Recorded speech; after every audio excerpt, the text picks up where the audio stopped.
people log on to it.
Good afternoon, everybody. Please test your PA systems. Everybody around the ground can hear this.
Right,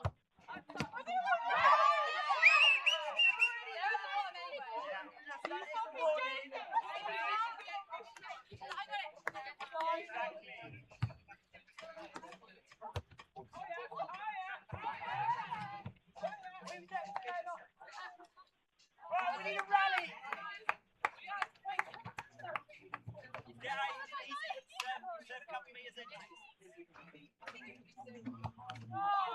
That's out! Great rally. Good rally.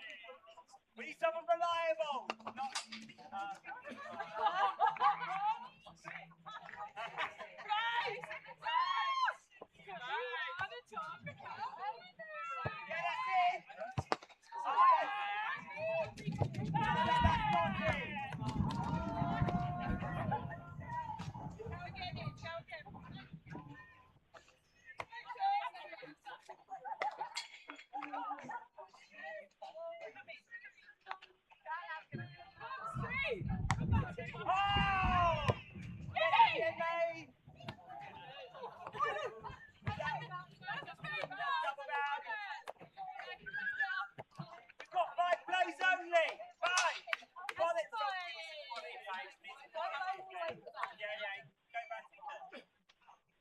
Volunteers coming, we've got 5 plays!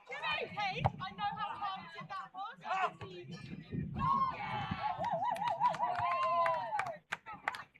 Four plays!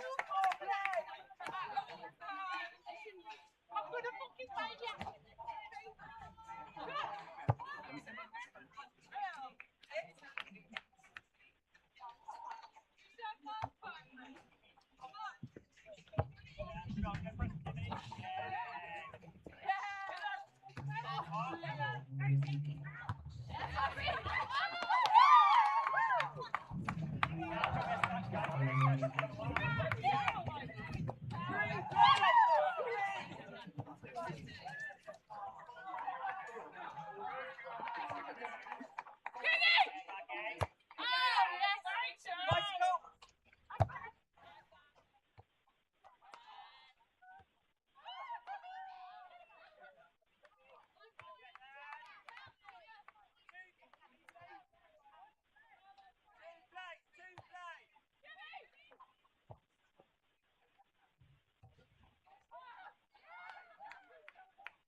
Good afternoon, everyone, and very, very welcome, maybe not quite so warm as it has been, to the People Associates County Ground for the Spice Party last Wednesday between Somerset and our visitors, Surrey.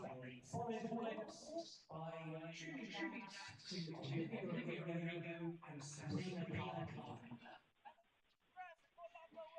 We'll have a toss to decide who's going to bat first, and this will roll on around 2 p.m. and we'll send the details of the teams lineup for you a little later on as well. I hope you've all had a safe journey in, a nice afternoon watching the cricket and then the concert afterwards.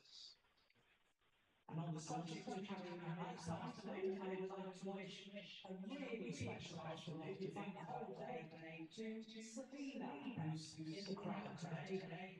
I think a round of applause, please, for Sabina, because she turned 12 years old today. Happy birthday, Sabina. Enjoy your afternoon watching the cricket from all your family and your friends.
Shit, shake like me, come on! Come on! Come on, let's go!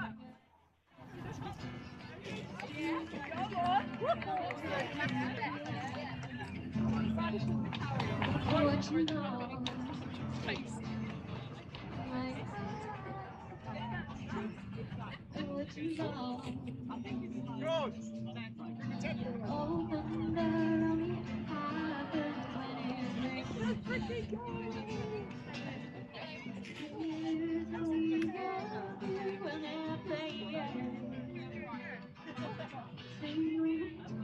One space to the ball, he's gone to 9:17.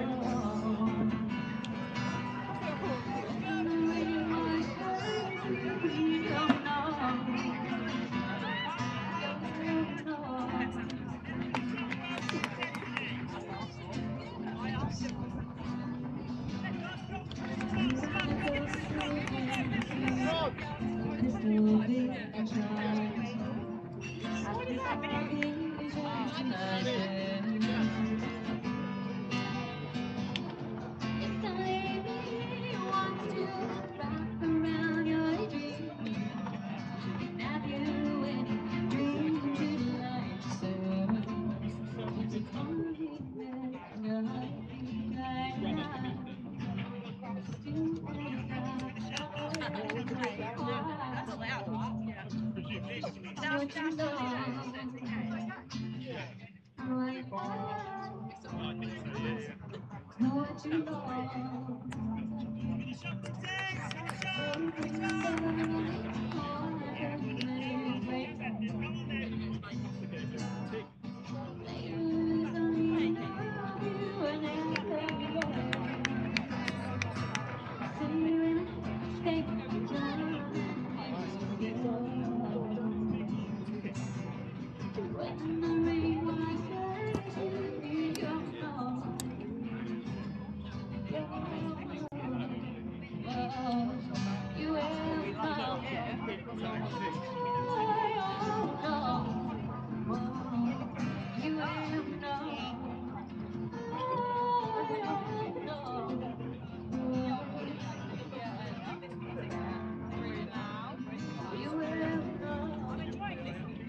Yeah, this is Stephen Brown. So you hold it, but I could be like on top of it.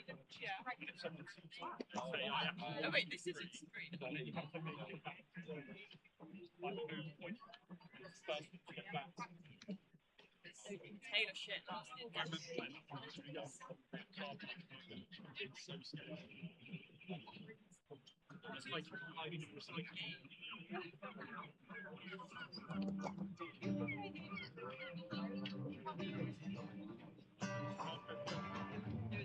when one person has shout after it's like tick. Yeah, American Abbey. But with noise. No,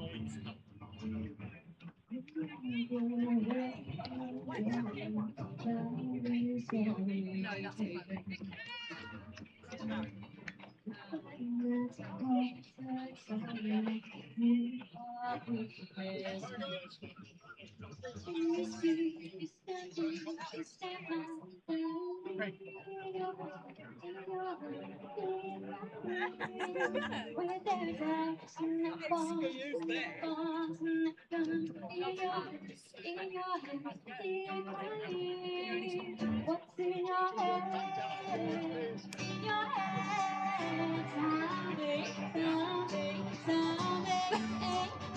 What's in your head? In your head, zombie, zombie, zombie. Yeah, that reminds me, guys.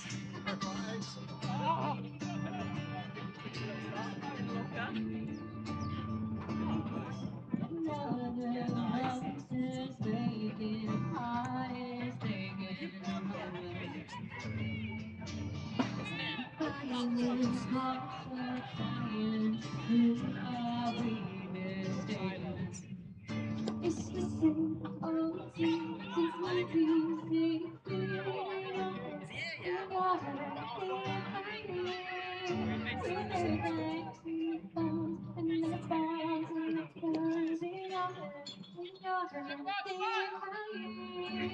What's in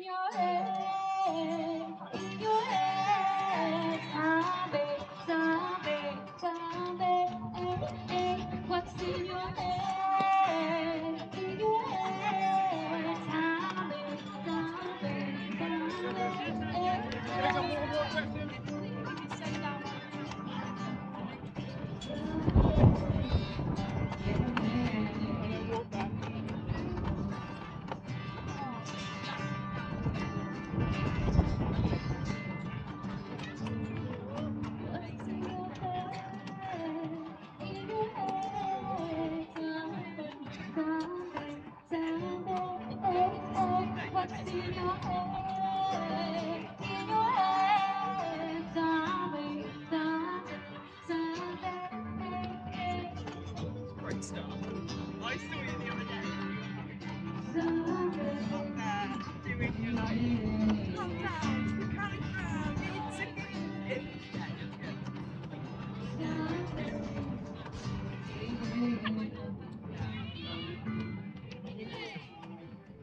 Yeah, of course, yeah. I was playing a game on my phone.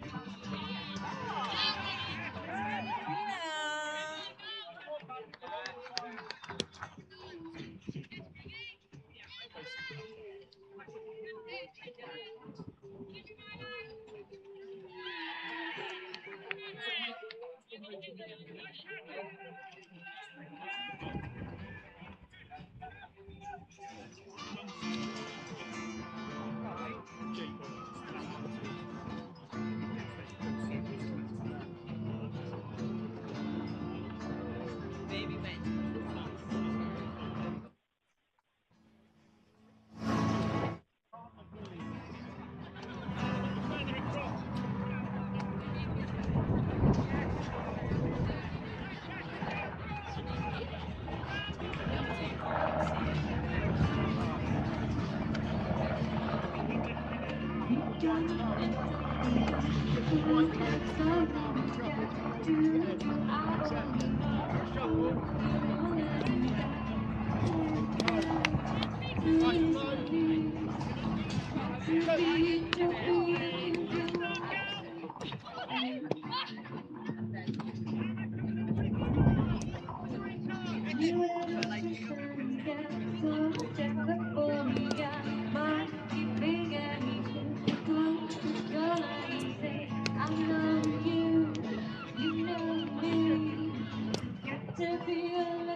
Good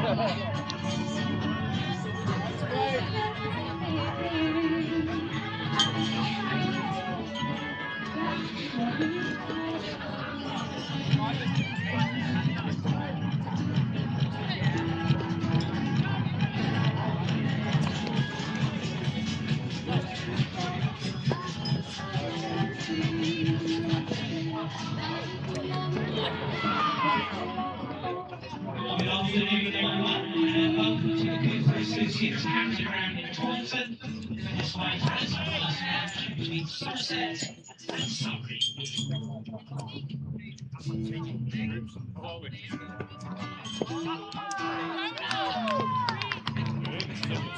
Out there in the middle right now, we have our match-up players Ben Pepperell and Mo 15, and very shortly at toss, decide who will bat and who will bowl first.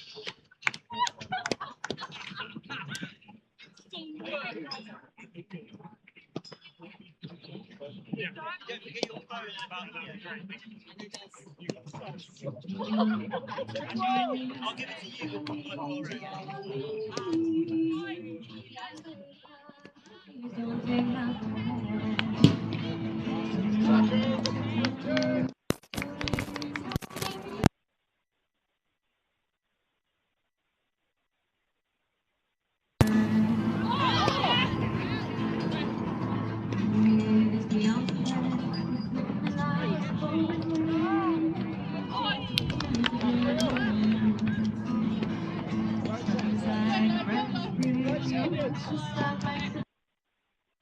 William, they're not playing yet. They'll be playing in a minute.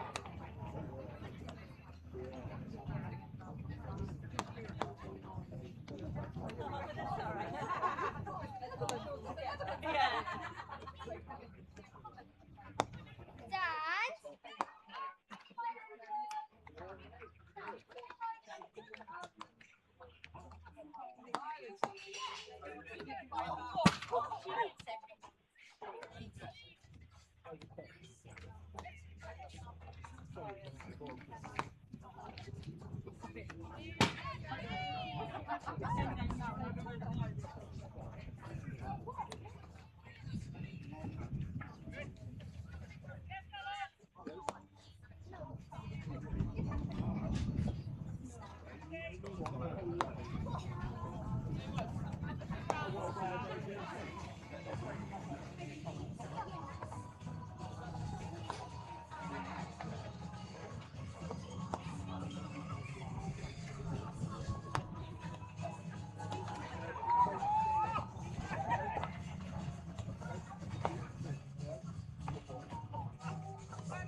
I have news of the toss. It's been won by our visitors, Surrey. They've decided to bowl. So when the match gets underway in 25 minutes' time, we will see Somerset winning at first.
to look out for Momo, and she's going to be around there somewhere. Okay? Yeah. Because last time there's the seat that we found last time. Okay?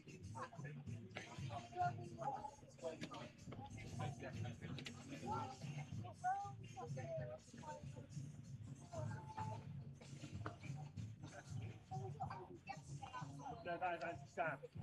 You were sat over there.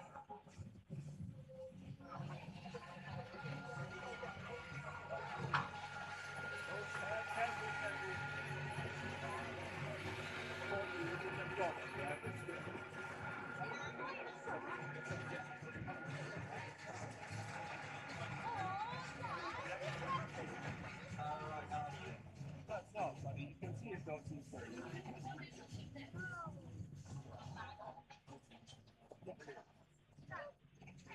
No, we're not bringing this chair back from the end. We're not doing it stand up and then you can sway it. You can raise it here.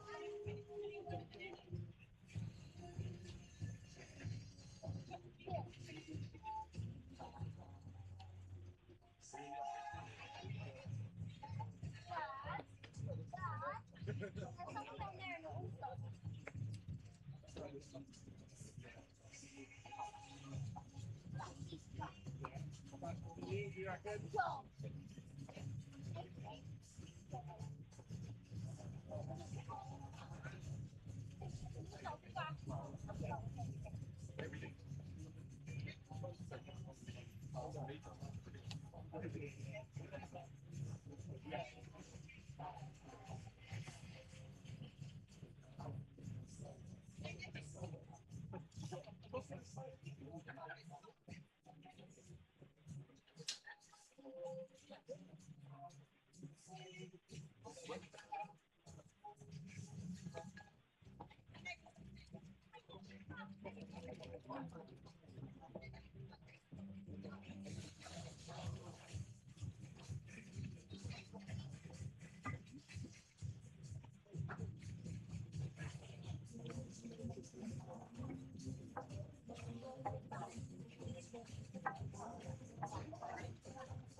Adverts on the radio, or you watch adverts when you're watching TV. So, company that is the country. And you've got the show.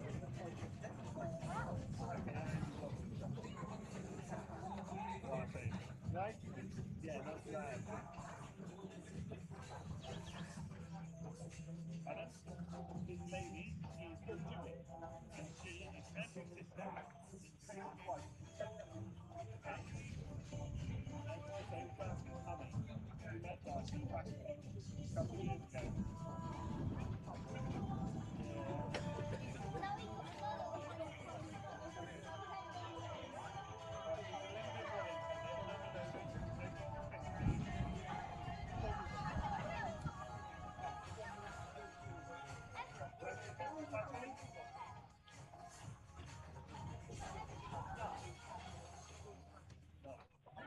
If you have just arrived, then good afternoon. Welcome to the Cooper Associates County Ground for this Vitality Cups game between Somerset and Surrey.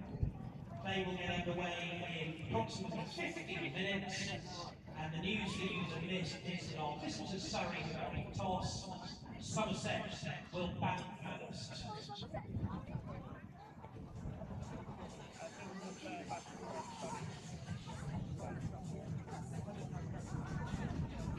I thought they said that Surrey won the toss and then they elected to sing. So if that's the case, Somerset will be back in.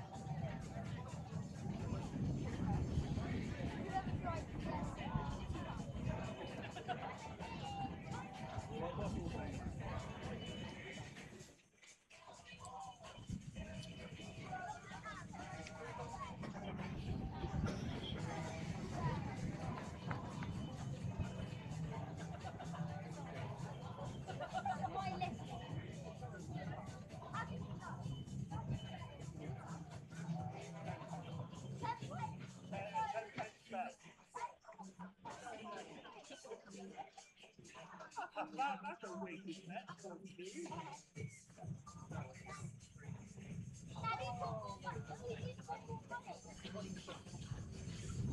You've got more money than us on the loan, pal. Your bank knows more money than us. My short one. That's just bowling. That would have probably been pulled away though.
Yeah.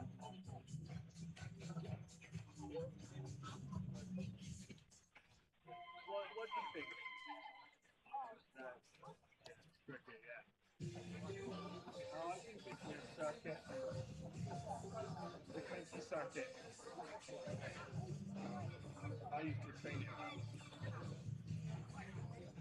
I spent a lot of hours here.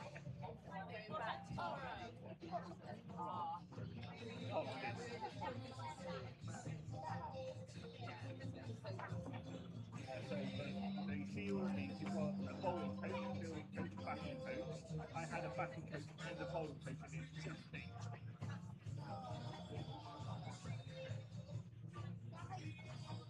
Yeah, I spend a lot of hours in my comment.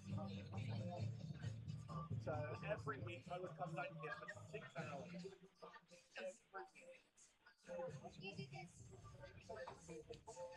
Well, as someone that's cool as you get, okay? And so when I was playing for Bridgewater, he was walking around the pitch and then watching how I was bowling, right? And it's my bowling had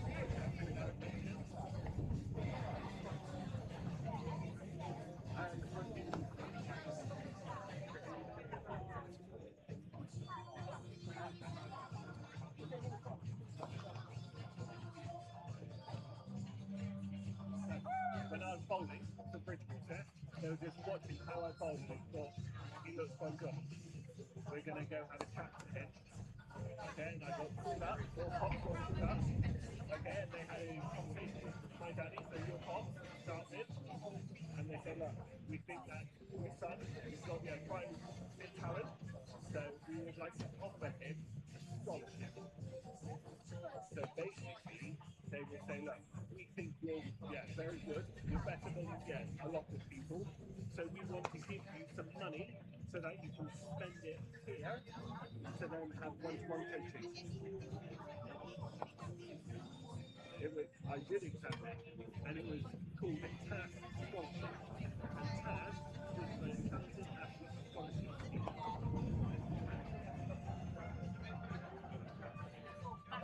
Somerset 0. Yeah, see, they're going to be back at first.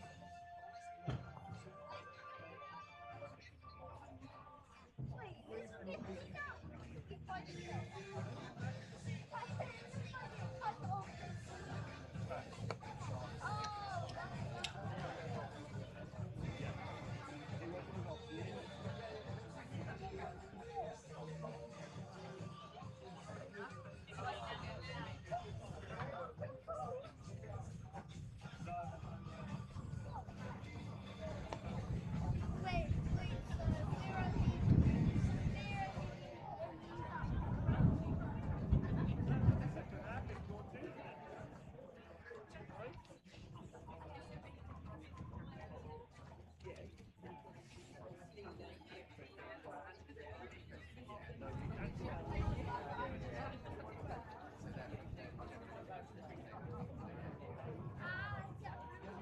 Just like to do a very special hello and welcome to two people in the crowd celebrating birthdays today.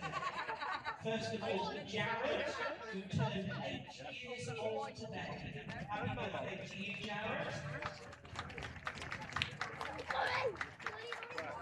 And we did mention this young lady earlier, but I think she's so special she can have a second mention, celebrating her 12th birthday today, with lots of love from her family and her friends who are here as well.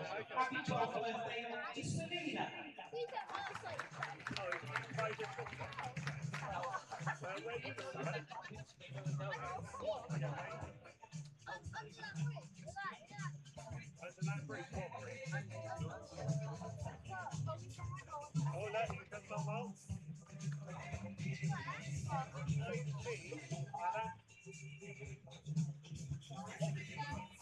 So we're just going to try and pick that. I reckon she might be that one there. That one is blue, that's Momo. Yeah. Yeah. So on this side, let head down. That's Molly. Now I'd like to say a special hello and welcome to our Garland today, Wells and Horrington Cricket Club.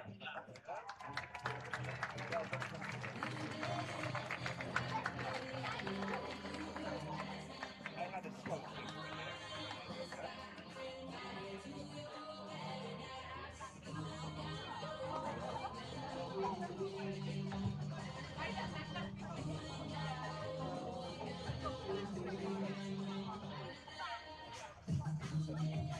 I think Andrew's faster.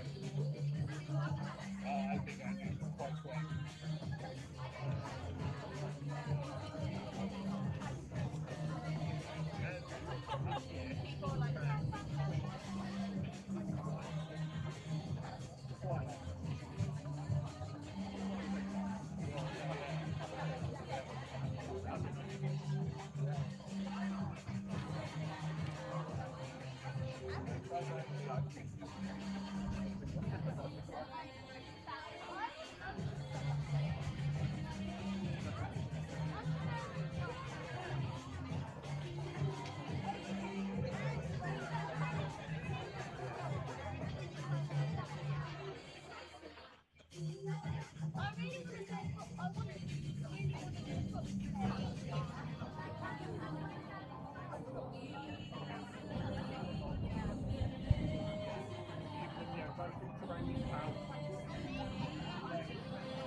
That is going to keep up with your feet.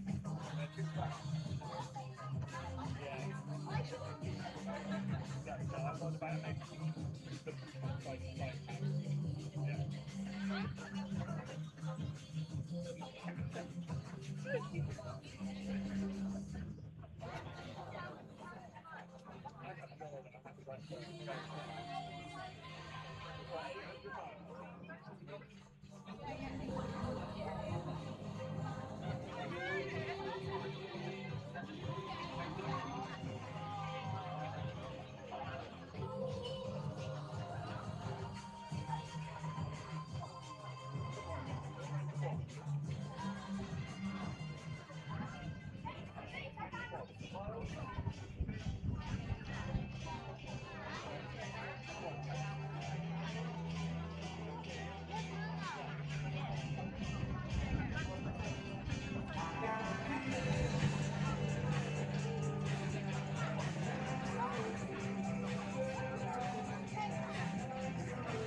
Almost time for cricket.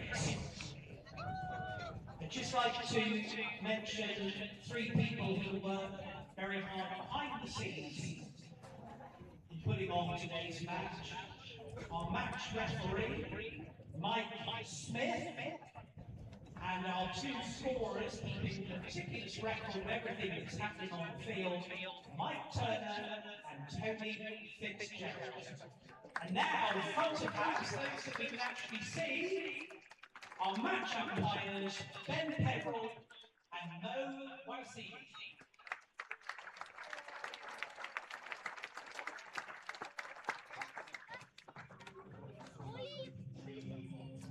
Good afternoon, welcome to the Cooper Associates County Ground in Taunton for the latest match in the Women's Vitality Blast. Somerset taking on Surrey, and it is a crunch match. I think that's what they call it anyway. Both teams are separated by less than 0.05 on net run rate. That's not very much. So basically there's nothing between them. They've got the same records, 4 wins, 2 defeats and 1 tie.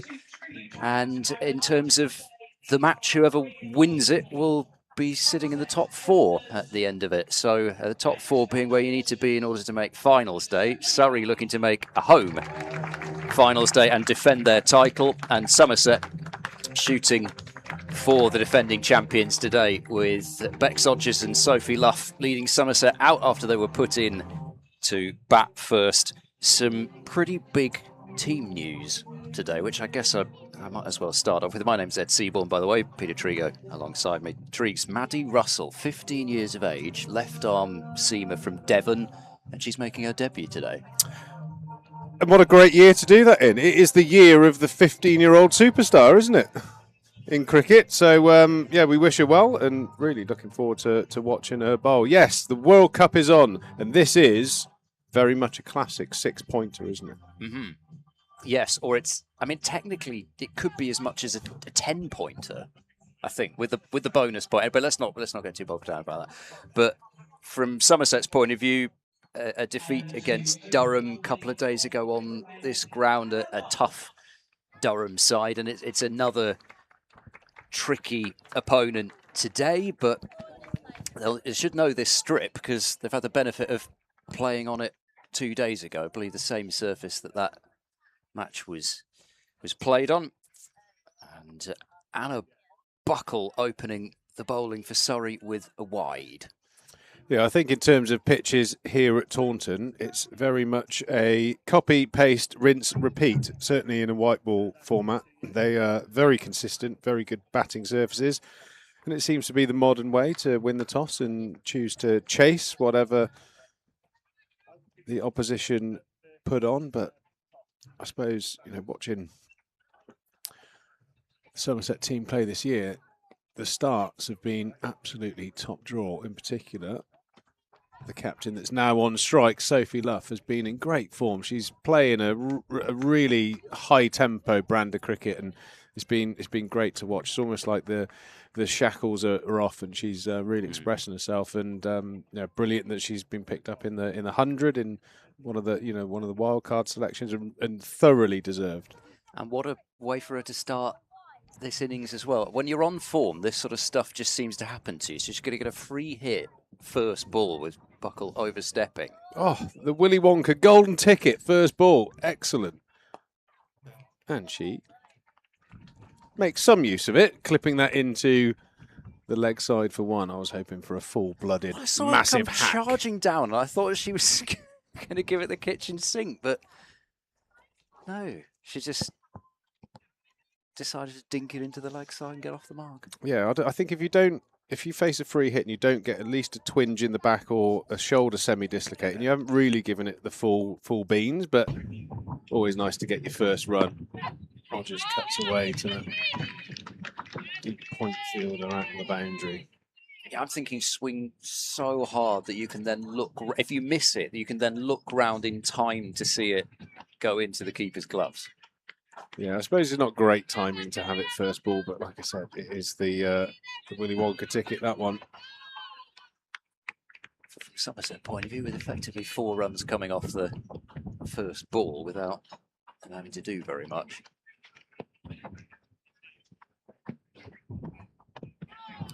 Another wide. I did see Anna buckle last year. She was playing for Sussex in the second tier at that time, but was one of those cricketers that you watched and thought it's only a matter of time before I see her in tier 1. Some height, pace about her. Yeah, we've certainly gifted Somerset a bit of momentum here. 6 runs off the first 2 legal deliveries. With a nice shot into the offside from Sophie Luff. There's always a bit of nerves when you're bowling that first over in a one-day game. It's important that you hit your lines, hit your lengths. It's just been a bit off it at the moment and giving Somerset a nice little start. So I mentioned Maddie Russell in. Chloe Skelton not playing because she's part of the England A squad to take on India. Oh, that's in the air. Chance of a catch. Dropped! Bryony Smith at mid-off. And, well, almost shades of, how I say it, Jenny Gunn in the 2017 World Cup final. That drop, she'd never lived down. It was hit a bit harder than that. Yeah, that was not a difficult catch, that. Yeah. Ed will probably leave that there. It happened Friday night, actually, the men's game. Archer DeLange dropping a very similar style catch, and the next ball hoisted over mid-wicket. Will it go all the way? No, it drops and plugs in the lush grass here at Keeper Associates County Ground. Just picked up a couple. Yeah, well, Surrey have certainly done everything to gift Somerset a nice bit of momentum early on. It's been very charitable, this first over. Yeah. The outfield is looking superb, given the amount of extreme heat we've had recently. I suppose we've had a couple of storms to supplement it. You know, I think that's the real benefit for probably best part of 10 years ago when they relayed this, a new irrigation system, and you know, almost like how you'd procure is the wrong word, curate a golf course. A lot of sand is laid on it now, so you know, much easier to get the weeds out and good quality grass so it drains well, and also you can protect it against the hot weather, because this time of year with that amount of dry weather, this place would have been like the colour of the wicket. So looking great here for sure. 10 off the first over. Somerset, they didn't really have to do a lot to achieve that. One drop catch. Will it be costly? Rogers on strike. Small pace here with Alice Monaghan.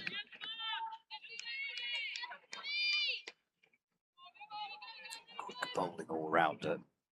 To move up from the south coast to Surrey. Another wide. Generosity continues. People continuing still to file their way in. Get him on!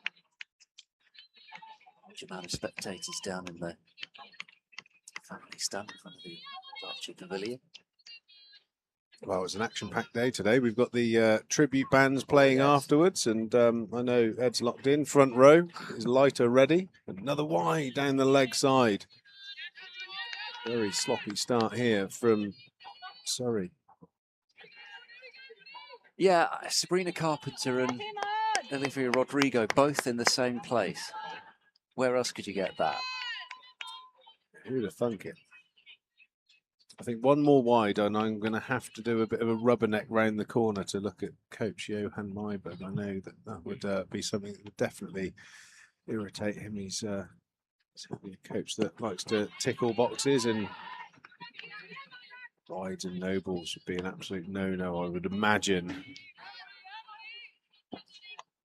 So both these teams coming off the back of defeats, and Surrey a real surprise defeat on Friday against Warwickshire, who hadn't won a game coming into that one, and Warwickshire winning by 42 runs. They are, of course, missing a lot of players, Surrey, but then you sort of expect that. relatively bumper. But yeah, of course, they're missing the likes of Danny Wyatt Hodge and Sophia Dunkley, which if you were watching one of the World Cups yesterday, you'd have known that. But also back-to-back 50s, isn't it, for Danny White? She's isn't in it great just form. astonishing form, isn't she? The Wyatt Hodge Charlotte Edwards combination working beautifully again. Cut away the protection at deep backward point, but also missing the likes of Kieran Shatley. Well, she would almost certainly have kept wicket. And this side, Rhiannon McDonald-Gay also involved in that A squad as Chloe Skelton is. Even so, it's a very talented looking Surrey side, but just allowing Somerset to get a bit of a start here. Just not quite hit the areas that they're intending. I mean, one thing that you do find out when you play cricket here at Taunton is, you know, you play on pitches around the country and you have a box to hit, which can be relatively sizable on some grounds, but in Taunton it's about as small as anywhere in the country. You really have to be quite metronomic in your sort of bit of cricket cliche, the top of off knee roll sort of area. There's not a lot of margin for error for short or wide. And Somerset have been able to get off to a nice little start here without taking too many risks. Yeah, I suppose from a Surrey point of view, I mean, a fair few matches at the Oval, but a lot of games at Beckenham as well. Batting paradises, they probably ought to be as used to it as most visiting teams, but yeah, generally one-day wickets are curated to be slightly favouring the batter, and a thick outside edge there from Hodges. That's going to race away to the boundary to finish that second over. Somerset have, I'm going to say, eased themselves to 20, which is a great start, but you have to say that a number of those runs have been absolute gifts. Width outside the off stump as well, that over, and okay, it was an outside edge, and actually the ones that were middling went straight to fielders, but if you bowl that wide often enough, then something like that's probably quite likely to happen. Yeah, I think that whole over was an overcorrection from the first two balls down the leg side, and the 6 legal balls were all quite wide outside off stump, giving the batters opportunities to free their arms, and that's kind of what you want in T20 cricket. Get those hands moving through the ball. Oh, what a shot there from the informed Sophie Luff. 2 bounces into the Lord Botham stand end. Fierce strike there from the captain. I'm sure that sponsors advertising board, particularly toward the river end. That will have some serious dents in it from Sophie Luff, this T20 Blast campaign, because a number of times, particularly at this end, where she seems to be targeting the river, a number of times it's pummeled that advertising board over the campaign. Amazing. It's a good shot there, and played with a lot more vigour, Ed, than the free hit, which is a question mark. I'll have to chat with her next time I see her, but what a great shot that is. 25 without loss. 450s in 7 innings, this T20 competition for Sophie Luff. Yeah, Runs already here. Really enjoyed the way that she's, whether she makes a big score or not, it's the method and the positivity is what's been really impressive. Good stuff from the captain, leading from example. Hodges, we know, is a powerful striker. He's got a lot of bright starts, but hasn't really kicked on as many times as she probably likes. Feels like she's due something of substance.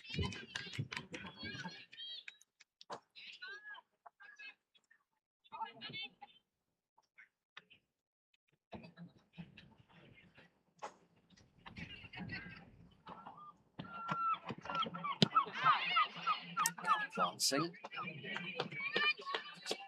Involved this time. Yeah, 1/2 century for Rodgers. Strike rates high again.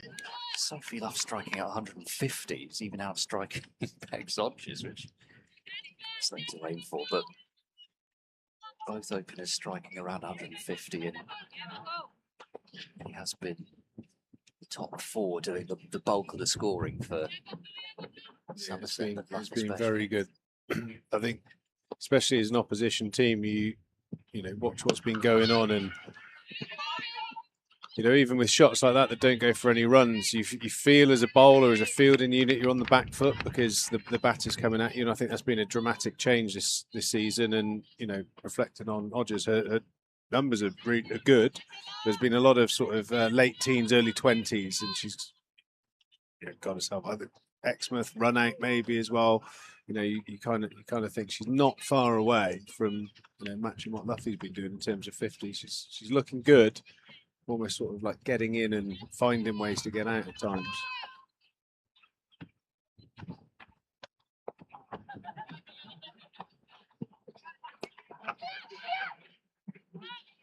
Just close between 2 fielders behind square on the leg side, so 3 overs bowled, 27 without loss. 9 and over, but only 2 boundaries. Again, one thing you do know when you're up the other end to Sophie Luff, you've got to be on your toes for the singles and running 2s. She's always trying to maximise every run that's out there. With Luff out there as well, I mean, as much as she'll want to be positive and play shots that are targeting boundaries, she'll also know that 9 and over is a perfectly good run rate through 3 overs, so there's no real need to do too much on top of that. Still no change of bowling, so Monaghan to continue. Tighter delivery there to start her second over. What is Alice Monaghan's middle name? She's A.Z. Monaghan, which I admire, and I'm going to look this up now. Xenia, that's my guess. Oh, it's Zoe. Oh, close. I was hoping for something a bit... At least it's up with a Z.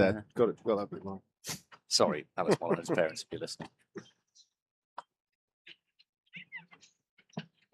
It's probably not an enormous amount of options that far down the alphabet. I don't quite like that though, A-Z. I don't see many people with the initials A-Z.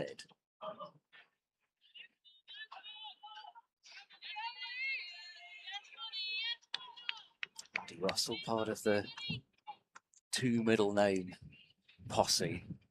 Like me. Surprise anybody.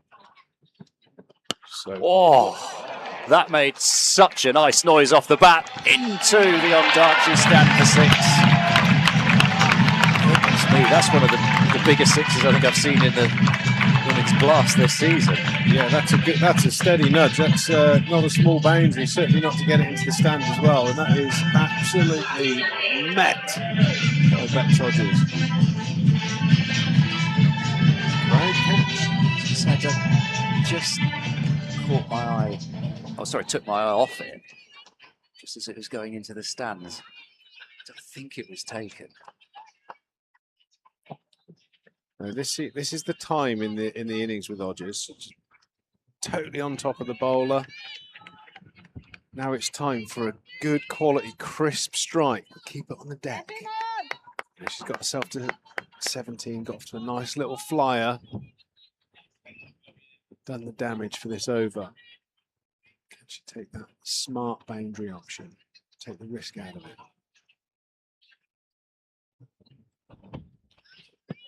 Oh, wow. Full toss, 4 and a no ball. The wheels are coming off a little bit here for Surrey.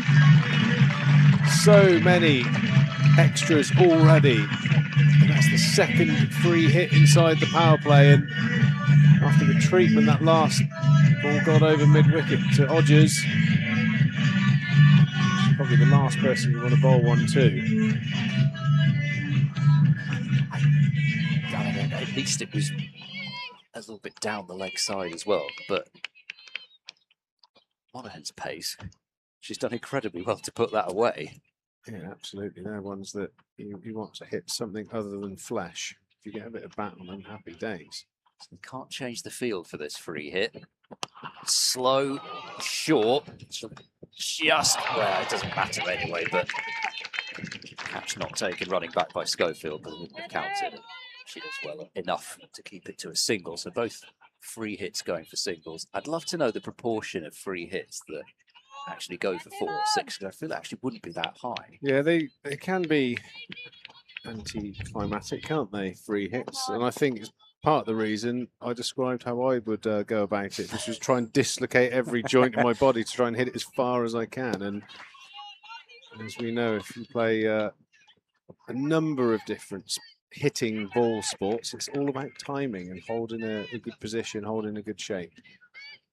Is there any activity where you do need to just absolutely swing as wildly and violently and recklessly as possible?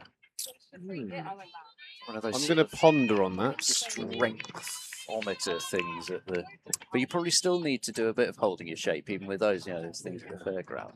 I would say stuff that requires maximal effort would probably, I mean, the obvious one to think of would be like strong man or strong woman events, where it's one very short, absolutely all you can give it. But in terms of hitting balls, timing is key. Hit in the middle of whatever you're hitting the ball with. That seems to be, certainly going down the rabbit hole with cricket and golf striking. Finding the centre of the bat or centre of the club, that seems to override how hard you swing the actual weapon. But have a look at those bowling figures there. Monaghan, 2 overs for 25. Somerset have got off to a really nice flyer here. 42 without loss, 4 overs gone. Yes, Bexodge certainly wasn't looking for the along the ground boundary option with that last ball. Got some spin for the first time, and it is Kalia Moore with her off breaks.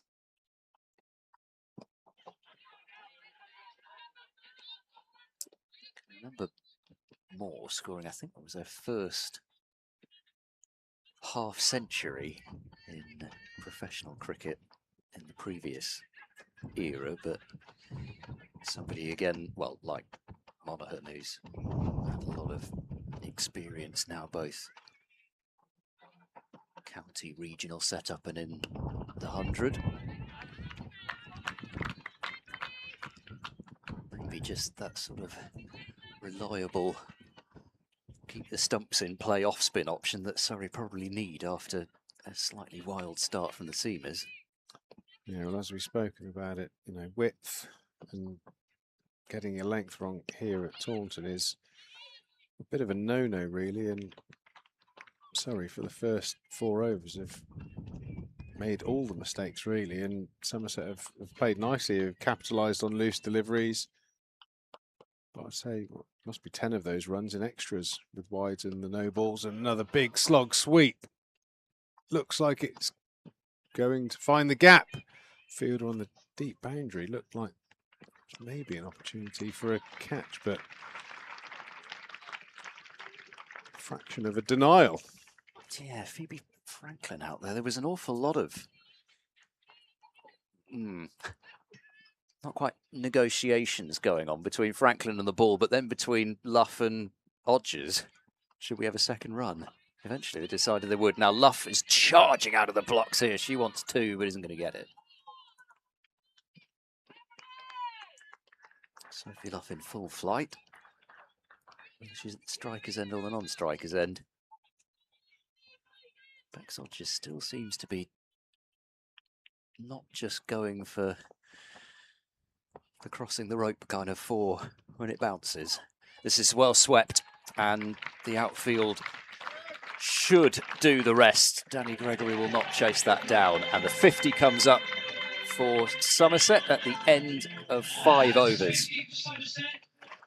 Yeah, superb batting there from Sophie Luff, making that early movement across the stumps, creating that angle to get it fine of the short fine leg fielder. Another boundary and rapid time. That 50's up. Yeah, I've enjoyed. We obviously mentioned about a few in and outs throughout the season from Odgers, but she's picked her balls to go like super aggressive, but in between, just played nicely, kept the ball on the deck, running between the wickets well with the captain. So yeah, the perfect start really for Somerset. Bowling. Laura Harris is going to bowl. Well. I was almost just a couple of overs ago going to mention how many, as is often the case with the women's game, how many bowling options that Surrey have got. We're going to see Laura Harris, who it doesn't bowl that much in the women's Big Bash competition. In fact, I can barely remember her bowling. Oh, and she's forgotten to take a cap off as well. Yeah, well, both Harrises bowling caps, Grace and Laura. Where do you sit on that? What side of the fence are you on with the cap on? You've bowling? asked me first. I don't love it. I've got to say, reverse sweep beautifully played. There's nobody at short third. She didn't need to time it as well as she did, but goodness knows she did. That has fizzed off to the boundary. Yeah, that's a superb bit of batting there from Bex Odgers. Well executed, especially without that fielder there, and almost always brings a change. You lose a fielder where you really want them because you plug that gap. An extra fielder there going to point. The short third man has to go a bit finer. Good tactical win there from Bex Odgers. She's going again though, and that's on the back leg. And that is out. Bex Odgers looked really disappointed with that. I don't know if she's intimating if she felt like she hit it or got outside the line. Had a hint of outside the line, but doesn't know. That's going to be salmon if she hasn't hit it. That's immediately look as if she's hit it. That's I never like going for 100%, but that's a 99 times out of 100. The finger is being raised for that one. Yeah, I think just frustrated, maybe. I think benefit of the doubt, just frustrated. She got off to a great start, and what a good knock! 30 in rapid time. He's got Somerset off to a great start. Shame to depart off what Ed is describing as something of a part-time bowler. She hasn't bowled in this competition yet. And, I was going to list all the options they've got. I don't think Bryony Smith bowls as much as she used to, but would have been another off-spin option if they'd gone there.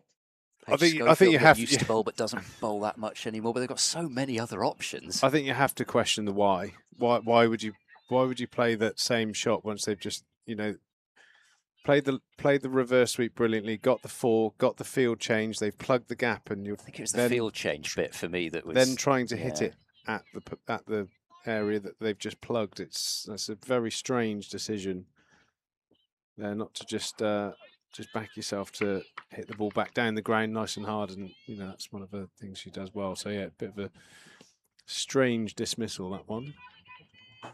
Well, the potentially slightly maverick move from Bryony Smith to go to Laura Harris has worked, and means that Somerset not quite going at 10s in the power play, but 57 a handy total, but having lost Odgers, who was just about the aggressor really of the two. Yeah, I think if you'd have presented 57 for 1 after 6 overs, I think the outstretched hand and shaking of the hands would have been happily accepted. Danny Gregory on from the Lord Ian Botham stand end. Always a fine sight. Quick, sort of over the top, sort of leg spin, a lot of top spin deliveries. Yeah, a lot of arms and legs flying at you, and a lot of A lot of... you just still call them pigtails, don't you? Yeah, I think that's still the term for them. Plants, anyway. Yeah, there's always a lot going on. Looks to rush through the batter. Bowls it quite quickly through the air. Seen the bowl a number of very good spells against Somerset. She will bowl it into the pitch quite a bit as well, which will challenge you either to or not to decide to muller her against the turn into the onside. Everybody up on the offside apart from long off.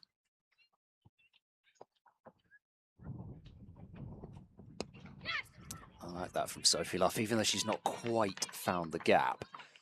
It's something that, particularly through the World Cup, I've been hearing quite a bit about. Of course, Surrey's Danny Wyatt-Hodge is one of the best at hitting over the offside, but I know that that's from what they've been saying, that's something hitting over the offside that there's been a real premium on in terms of focus, because so many sides set that field where everybody's up on the offside apart from long off, because they know that you're just looking to try and hit as hard as possible into the onside all the time. Yeah, I think generally if you can hit over the offside as a batter against spin, it's a massive headache for the opposition. The classy Annika Leroyd at the crease now. Always impressed watching her. I was going to say, you like watching it. Yeah, I really do. Yeah, I think she's a great signing, really good player.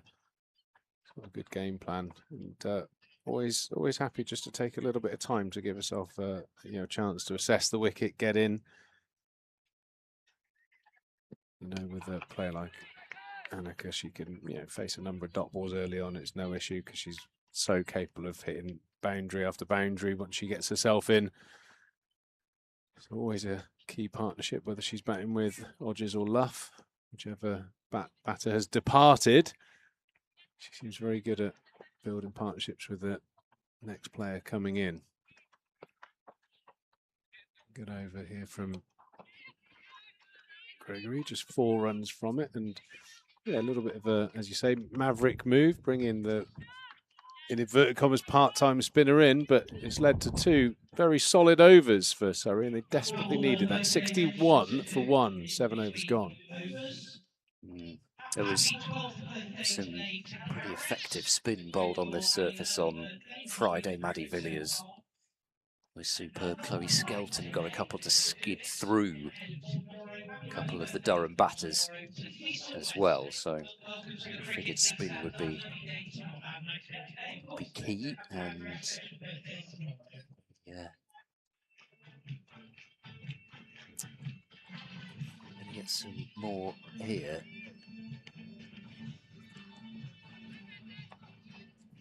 Yeah, always a key phase in particular, well, in any form, as all women's cricket, is making sure you keep the momentum up when the spin comes on in the middle. Most teams in world cricket do rely on quite a bit of spin through those middle period, outside of the power play, till around about the 14th over. That's generally when the majority of spin's bowled. Making sure that, especially when you've got plenty of wickets in the shed, you keep up that intent to score and find the boundary. Oh, full toss, connected well enough, just. Fielded slightly off the mid-wicket boundary, Phoebe Franklin out there, and it's always tricky to back up and then try and judge it, not knowing exactly where the rope was, but as it's turned out, it's got enough to go all the way anyway. Yeah, good solid strike there from Leroyd. Moves down the wicket, hits it from above the waistband.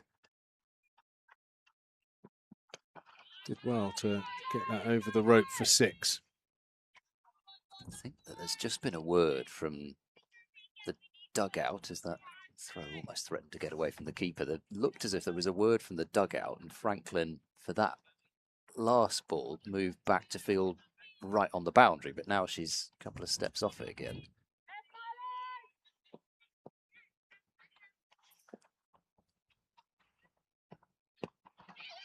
To wait for that one. There could be a run out here if that hits, and it misses. Yeah, It's a that would have strong been arm, Laura Harris, to Yeah, take that would have on. been a yard short there, Sophie Luff. She's taken a gamble. It's paid off this time, but that would have been panic on about there.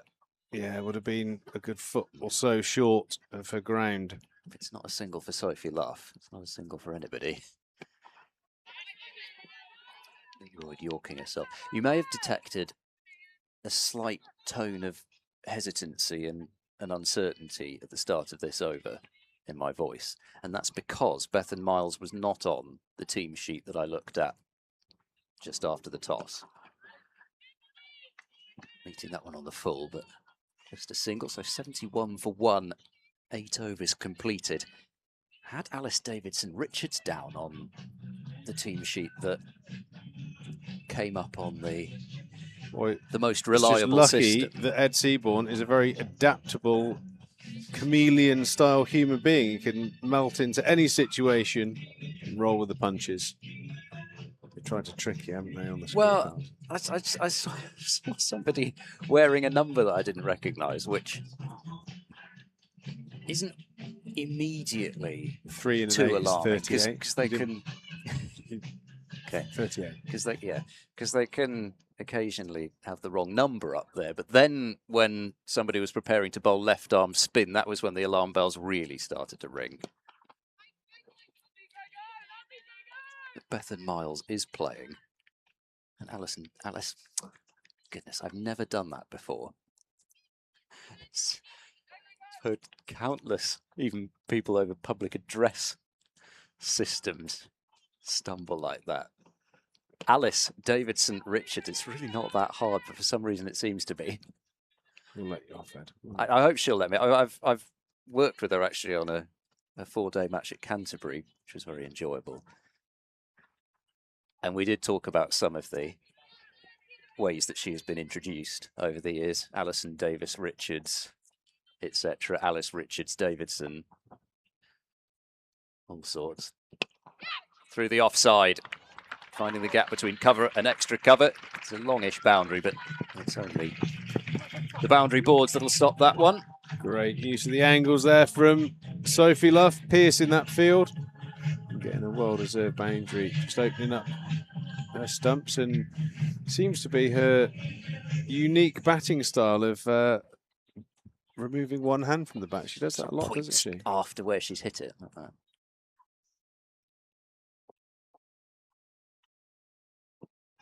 Ooh, that is the Harrow drive. A bit of luck that time, just catching the inside edge. Or the Surrey cut, actually. Should have called it, shouldn't I? Perhaps it only is that when they're playing it. Yeah, I could think of a couple of other descriptions for that particular shot, but I'll use them today. Leroy just knocking that one down the ground in slightly more conventional manner. It's a family show.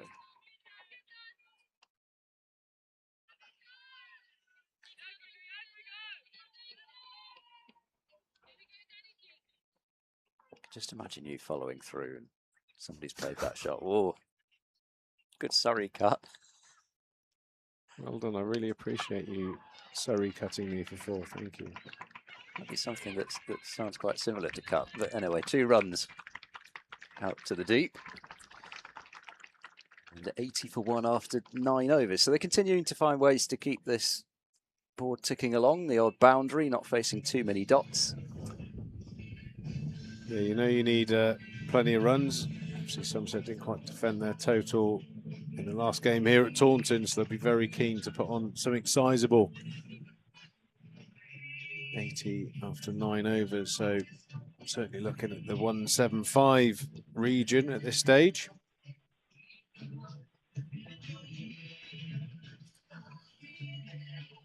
It's been a strange innings, this. I mean, four overs of seam, and then they haven't bowled a single over of seam since, which the way it went, it would have terrified the captain. Yeah. Absolutely, it was not good. You know, lot of extras, couple of no balls. he You fielded. always kind of feel like pace on gives you a lot of advantages as a batter on any surface, but in particular the one here at Taunton, anything outside the stumps, a bit of bat on it, just races away. Leroyd sweeping into the leg side, and well run there by Sophie Luff. So actually, with Harris bowling, if they go back to her, they could bowl spin the rest of it if they wanted to. I'd imagine they'll go back to seam at some point. Phoebe Franklin playing. Sometimes they've used her as a bit of a nip it around type new ball operator, but not used today. Well, I think as a captain, you'd fear loss of control, and I think even the overs of spin that have gone for a few runs, there seems to be somewhat of a lid on how many runs can come off the over. Whereas I think with the seamers, it's probably even in a very short period of time in the game, there's probably a little bit of a loss of trust in seam bowlers. So yeah, I do expect to see a fair bit of spin bowled. Sometimes you mistime it and get more runs than when you time it. Yes, the cloth for two. Yeah, big inside edge of the bat. It's actually quite an unusual thing to see Annika Leroyd not time the ball. That's probably one of the real features of her batting. Very crisp time with the ball, even a defensive play seems to hit the middle of the bat more often than not. Just looking frustrated, missing out on that short, wide delivery there.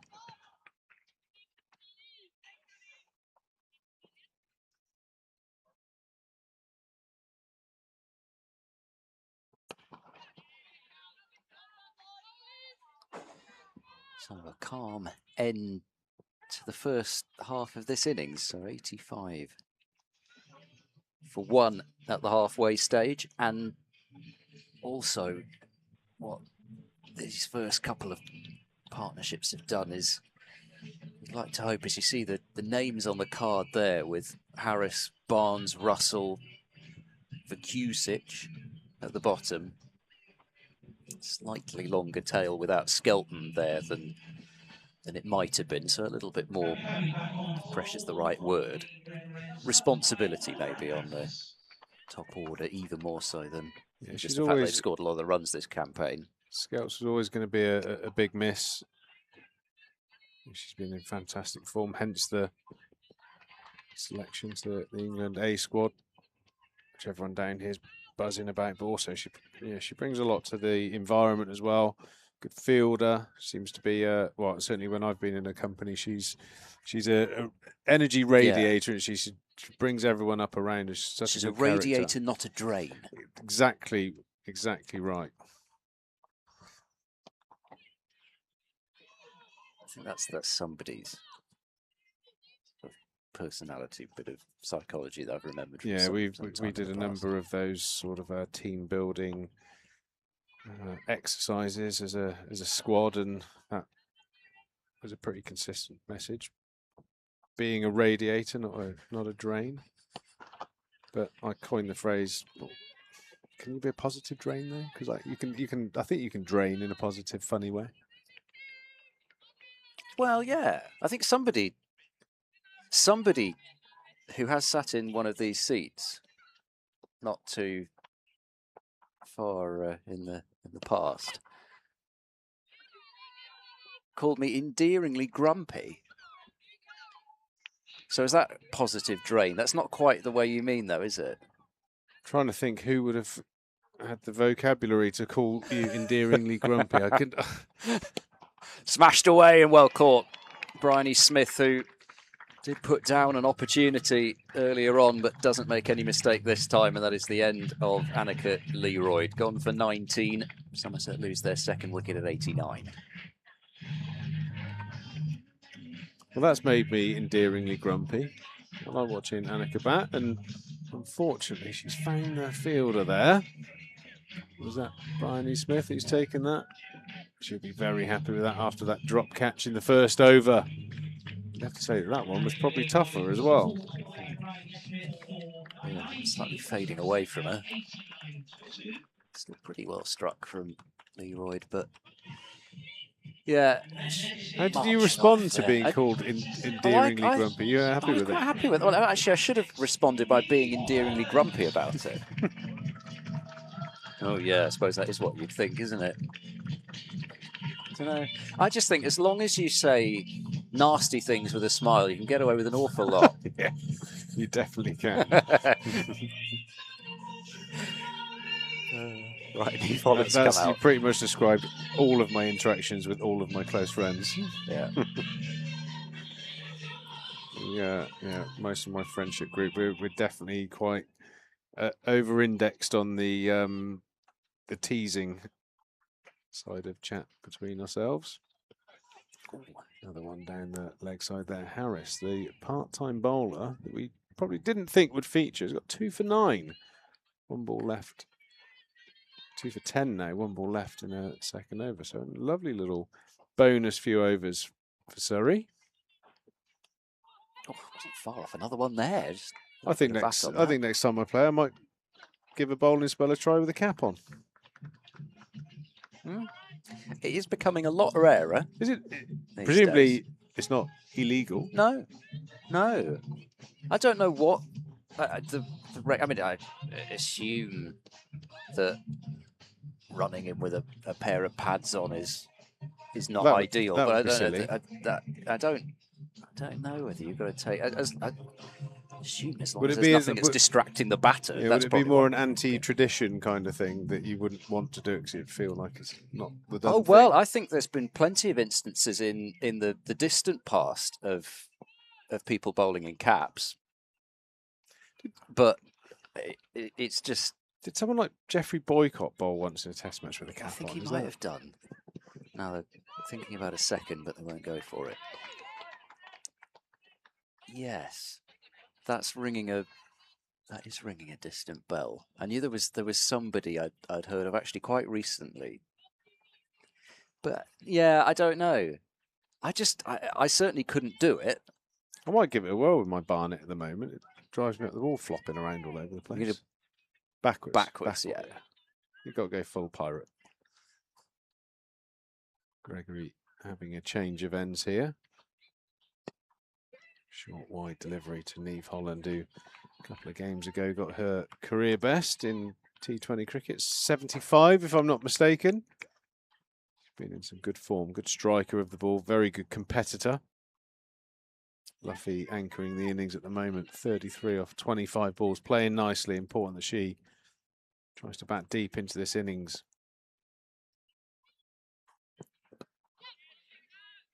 Fourfer with the ball as well for Neve Holland. Yeah, that is a day in the sunshine. And you always know what you're going to get from her in the field.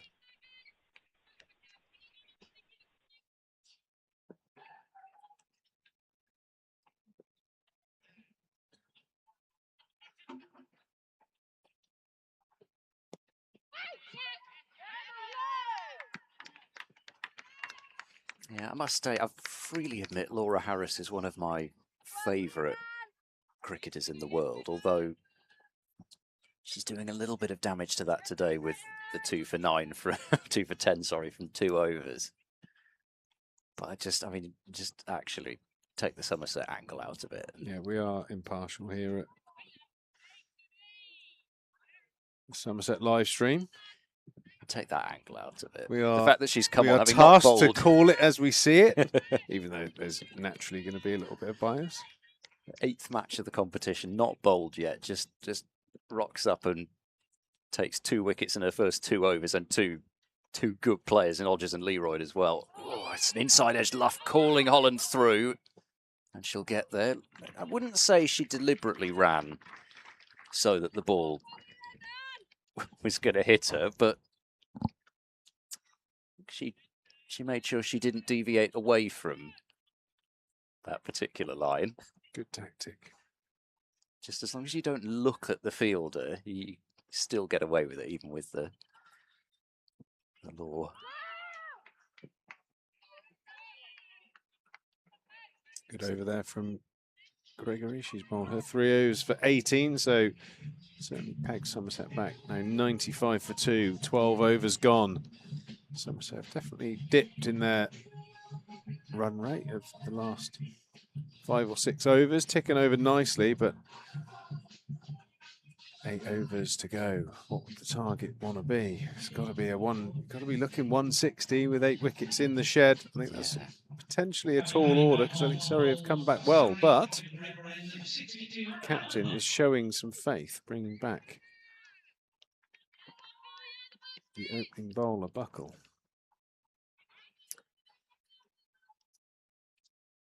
So 2 days ago, 156 chased down just at the start of the final over by Durham. Yeah, it's hard to, I suppose you've got to calibrate it slightly, but good surface. Quite a big oval today. Boundaries are right back, same as the men's fixture on Friday. The boundaries will be a little bit harder to come by, but you certainly par the pitch around 160, 165.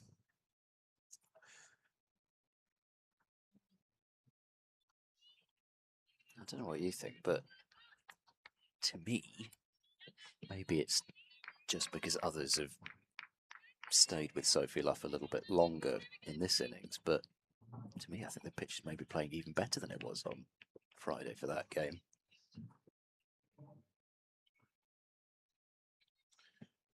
Yeah, well, I would imagine in the few days since those games, it would probably add a little sprinkle, a roll, a nice clean up. So yeah, high chance that it's refreshed. There was just a little bit of, especially when Villiers was bowling, he's just getting a little bit of grip out of it. But even though the spinners have been tight for Surrey, I don't know they've got quite the same bit of hold out of the surface.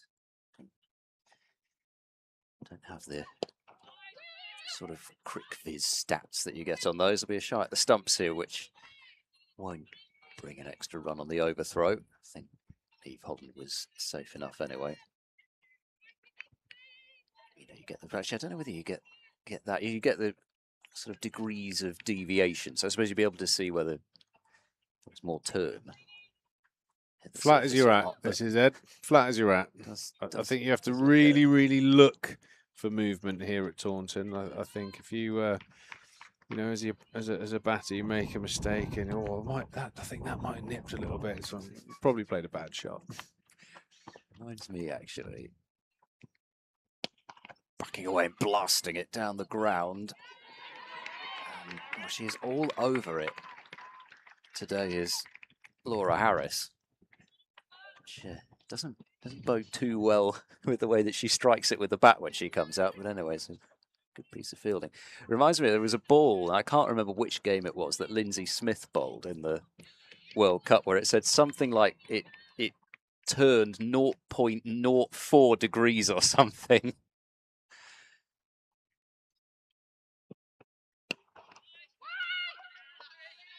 But as people were pointing out, normally it does the opposite with Lindsay Smith. So the fact that it even turned 0.04 of a degree was the change-up. Because normally it just almost like swings in. Great job she's doing in the... Still think as a batter, if you don't want to be undone by 0.04 degrees. No. Buckle finishing. Oh, a fierce no to Niamh Holland's request for a single there, and a good call. Having a little meeting about that. What you thinking, Niamh? Don't be trying to run me out, mate. I love the tone of that no.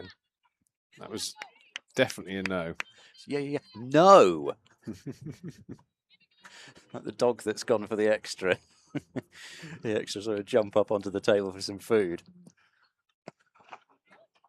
Nice shot out to the leg side from Niamh Holland. That will close out Buckle's third over, and she's clutched back the old bowling figures there. She's 3 overs for 20 now, so good comeback. Show good character.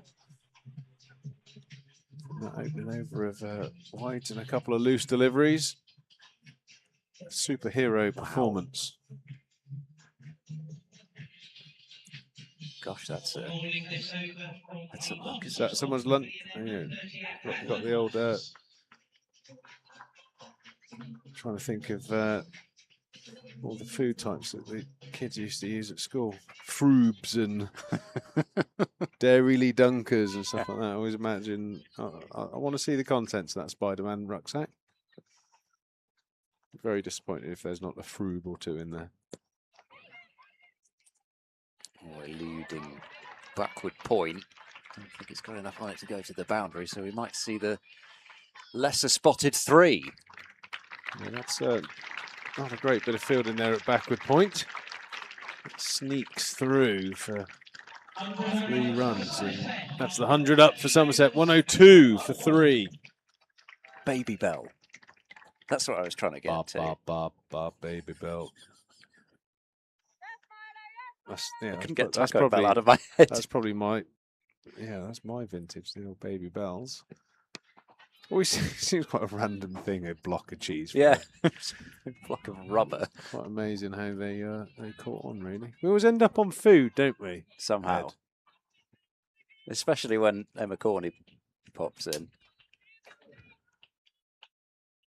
Emma Corney's in the house just as we're starting to talk about food again, Ed. It seems to be a thing when we're together. I'm not talking about it, she's stealing it. Well, the Exmouth lunch is certainly worth talking about. I'm not sure it's a long conversation what we ate just before start of play here. Not quite as tasty or healthy. I haven't had cheesy chips since I was a student and from Jason Donovan in Bristol. Jason Donovan, like it. It's a Bristol legend. Does it come with a 3 a.m. Does it come in a Technicolor tray? Strip.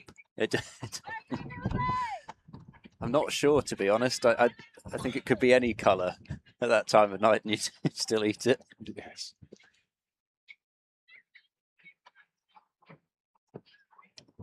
Oh, straight through. Neve Holland going for the slog sweep, and Bethan Miles has a wicket, and Surrey continue to take this Somerset innings back after a flyer of a start. Seen a lot from Neve, getting out sweeping. I think she's a really good striker with the ball down the ground, and I feel like that's a quite consistent mode of dismissal there from Neve Holland. 7 and out brings Alex Griffiths to the crease. Batted well on Friday. Griffiths 31 not out. Sort of in a position where she was, along with Chloe Skelton, were the last really recognised pair, and they had to wait a little bit before attacking at the end, but Griffiths found a couple of boundaries in the last over, I think, just to get Somerset to a total that they might have been able to defend. Yeah, you think from a striking point of view, I think Alex Griffiths and Jess Hazel are known for finding the boundary, so important that this pair in particular get a nice little partnership going. You don't want to leave too many balls for the lower order, and nearly an absolute carry of a run there. Griff would have been about half a pitch out there if that would have hit the stumps. Probably time for the bowlers who have got back to the stumps, really. But she's got away with that. That was the classic Red Bull run, that one. Especially the day that Laura Harris is having, you'd have expected that throw to hit. 104 for 3 after 14. Well, we've spoken about cheesy chips. I've mentioned the Red Bull run, so we're certainly on to food. I think that's a great time, bringing Emma Corney to bring it back to the cricket. Take a little break. Yeah, and this pair of foodies will see you through. Yeah, we've got through the boring middle overs of a T20 there. time for what do they call it? It's no, it's like they don't call it the death anymore. These new terms that the ICC have come up with. It's not the launch phase, I think, is the start. Accelerate or something like that, I think they're calling it. The acceleration phase. At the moment, the thing that's accelerating is the Surrey bowlers through these overs as they look to whip through them and continue to drag Somerset's scoring rate down. This time just past. Short extra cover and only the single. Got through the first line of defence, but not the second, that throw. Hello, Emma. Hello, how are we? Yeah, I'm okay. I've actually made it to the ground on time today. Okay. Unlike on Friday. Electricity pylon down, blocking all 6 lanes of the M5. Full toss, bashed back over the bowler's head. That'll be 4. Splitting long off and long on. Sophie Luff with that straight down the ground power again. Great slappage from the her and well evaded by the umpire as well. Got a good duck in there. And yeah, she's split that gap perfectly. Well needed boundary. Hasn't been one for a little while. Yes. Targeting deep mid wicket. Yeah, you're right. I'm just going to have a look back and see when the last boundary was. 9.3. Oh, yeah. 9.3 overs. So I think that's what they call much needed. Absolutely. Again, split the gap, but sorry, fielding performance has been good here, I think. Yeah, after the drop catch in the first over. Yes, that was less than ideal. But normally those kind of pockets out of deep mid wicket, extra cover, finding 2s. But today they seem to have cut that off really well. They've run a good line to the ball and kept a lot of those 2s just to 1. Yeah, the other part of the journey on Friday, other than the collapsed electricity pylon, having gone off the motorway, it was then a lorry which had spilt its load. And I'm not making this up. It was budgerigars. So, yeah, so somebody was then scrambling around trying to catch these budgerigars again and put them back in the lorry. Oh dear. It does seem like when one thing goes wrong on the motorway, just everything goes wrong everywhere. Yeah. Yeah, no idea. All of a sudden, everybody's trying to use a single track road with a bridge that's barely wide enough for a normal sized vehicle. Alice Monaghan's returning. There's a strong shot into the leg side. Again, that's what you're talking about, Emma. Phoebe Franklin getting to the ball, not fumbling it, but then doing it at such speed that they can't come back for a second. Yeah, and those 2s that you want, if you can't find the boundary, you can still score 8, 10 and over just through running, but they've kept the boundaries down and stopped those 2s, which has kind of really brought the momentum back in Surrey's favour. Backing away, blasting it away down the ground, just short of the boundary rope. I can see the pitch mark, which is probably less than a foot away from the boundary. Please repair your divots down there. Yeah. Proper pitch mark. Schofield obligingly not standing all over the covers. They're all quite well. You're all quite well trained not to do that, even at opposition or we just grounds. know we're going to get in trouble. It's not worth it. Yeah, that's not a bad ball there from Alice Monaghan, but Luff's created a good bit of space.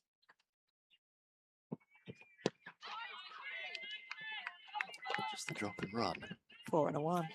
Good cricket.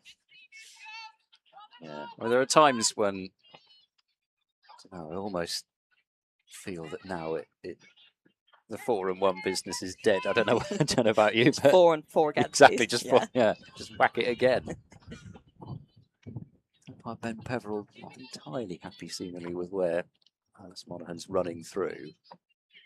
Always hot on that, the umpires. Sprinting through for the single. Spence will have a throw. Griffiths will home. Yeah, I think a few big overs here are really important for Somerset to kind of get towards that big total. They want that momentum going into the last 2, maybe 3 overs to kind of have a bit of a platform where they can set a big score and not have to get there and think, oh no, we've got to chase something. We've got to chase after everything here to get a competitive score. Ball again. Do you wake up in the middle of the night sometimes and hear that, yeah, yeah, yeah? I think So if you're batting jump with out Luff, of bed. you do. Yes, skipper. Going. Oh, Yes. hang on. Yes, okay, I'm running. It's the middle of the night. Yeah,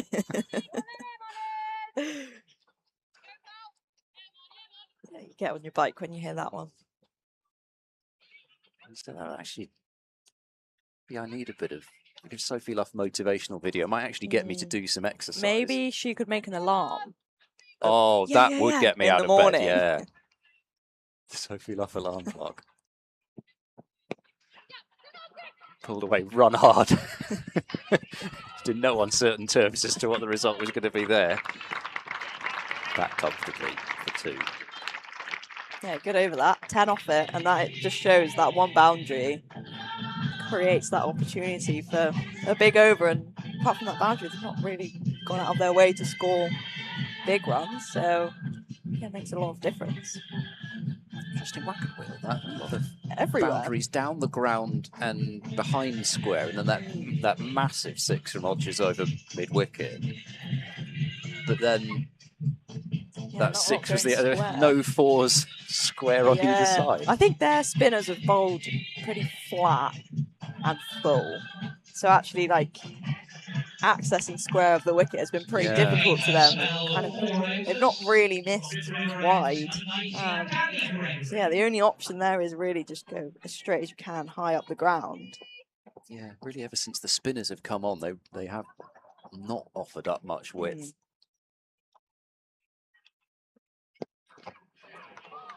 Firmly struck, but on the bounce. And getting that throw in quickly as well. Just to dissuade Luff from coming back for a second run, because she does put you under that sort of pressure in the field where you feel as if she's going to take another run on you, whatever the situation.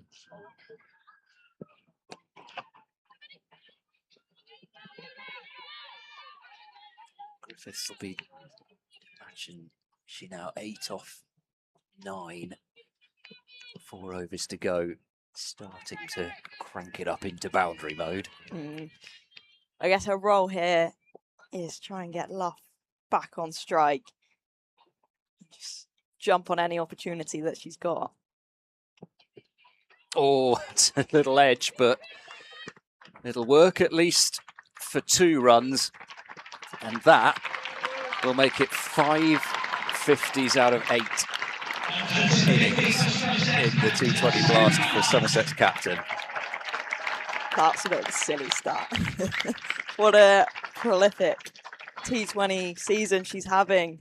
New role at the top of the order, and once again, 50 just plodding along for her team. Well, actually, plodding along's not even true. Flying along. It's 140 strike rate. But just being the anchor from the start. Long on, no, plays it conservatively. Yeah, I think in T20 cricket, just having that stability of someone scoring at a rate, knowing that everyone coming in can go about their business and not be under pressure. You know she's always going to score, and you know that she's scoring quickly. So actually, you're not coming in thinking, oh, I've got to get on my bike straight away. Across her stumps. That one, but they won't get it. Another one where the sweeps looking a little bit dangerous today. Danny Gregory's quite a skiddy bowler. Sliding. Just sliding. Certainly worth a shout. Look, there was a little bit of drift in as well. Belted down the ground, but there's a fielder there. And the catch is completed. So 4 wickets down. Griffiths Smashing her pad in frustration. Just as she was looking to put the foot down, she got a nice start to her innings. And as you say, she got Sophie Luff on strike. And then just as she wanted to really have some fun, provides Danny Gregory with a wicket. And excellent figures for her. End of her 4 overs, 1 for 23. Yeah, she's kept it really tight there, and it's difficult to find the boundary of her, kind of with that pace and skid coming through. A few people have tried the sweep, not really come off. Hasn't really been anything short to drop back and play. So yeah, I think really well by Danny Gregory there. Deserved wicket. Yeah, she is that sort of bowler. I suppose a lot of leg spinners are, but I feel Danny Gregory has a good day. Those players that you sort of feel sorry you're going to have a decent day. Well, speaking of which, it looks as though Laura Harris is going to come back on. I'm not going to ask you whether there was much planning about what you were going to do against Laura Harris's bowling, but it's been a surprise package. she hasn't bowled this competition. I genuinely can't remember her bowling even in the WBBL that I've watched over the winter. Also quite enjoying that she's kind of bowling from the stumps. She's kind of giving me the vibe that, I don't want to be rude, but I don't think she's got a run up. It's giving me, got about here will do.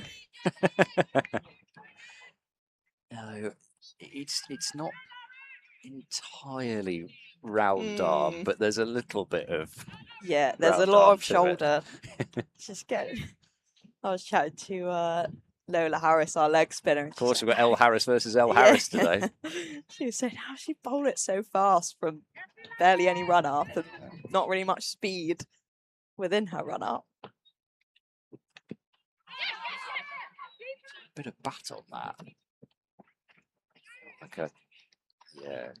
So I felt like I heard two noises because otherwise, it claps. Yeah, I don't know. It might have been a bit high, but anyway, it's Jess Hazel off the mark. Jess Hazel back with the gloves today.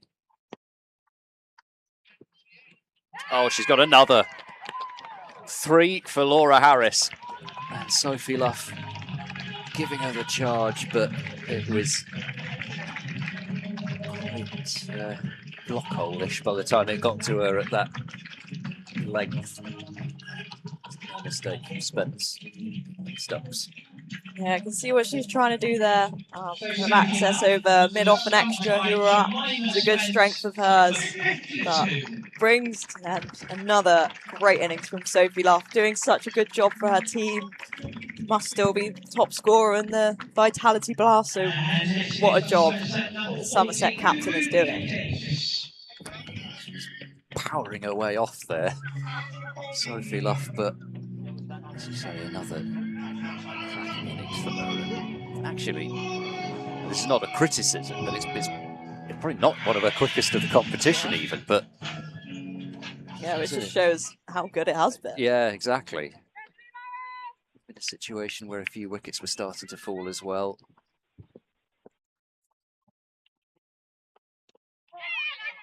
B. Davis out to the middle. Yeah, just a little bit careful here, Somerset, in the very phase when they really would have wanted to start to launch. And Sophie Luff had found the boundary. Once a couple more twos started to happen, you felt as though they were building a bit, and 2 quick ones. Yeah, definitely. 2 new batters at the crease is tricky going into these last couple overs where you want to be going at 10 and over, and that's a tough ask. 2 people that face the ball each. It's a tough surface to sweep on. Jess Hazel, a very happy sweeper and reverse sweeper of the ball. Harris has taken a wicket in each of her 3 overs, and the way it's going, you'd imagine she might get the last.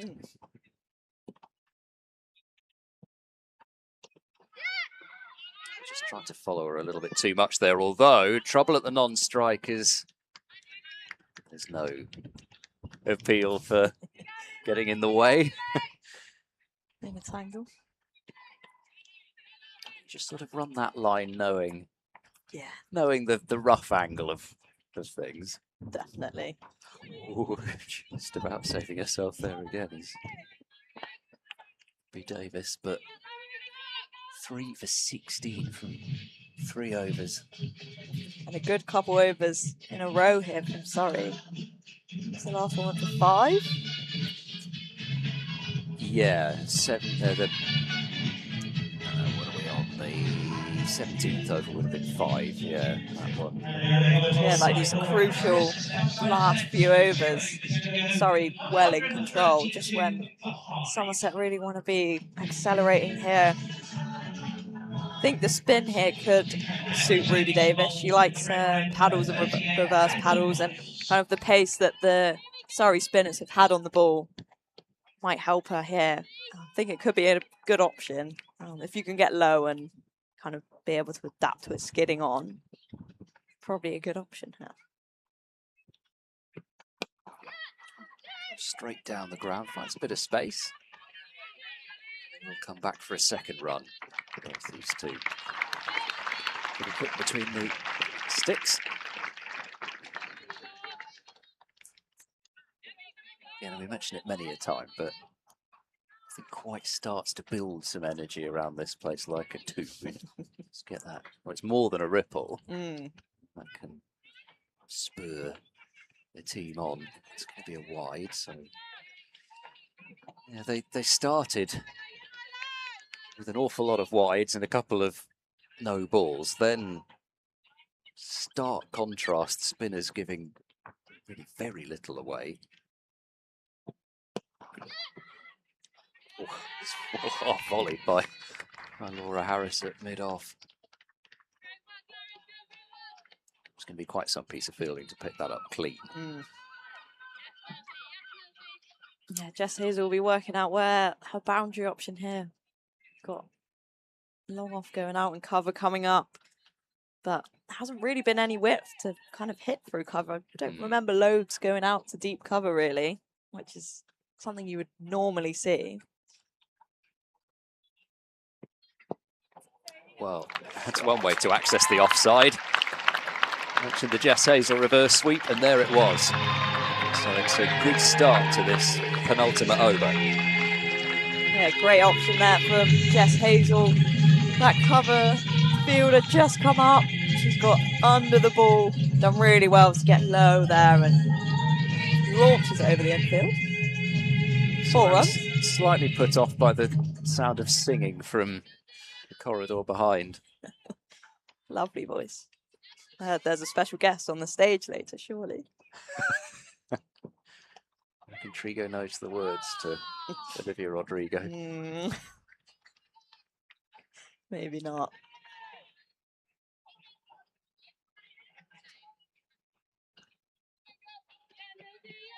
A lot of space out on this leg side as well to find those twos, isn't there? That gap between mid-wicket and long on looks pretty big. Outside edge, full short.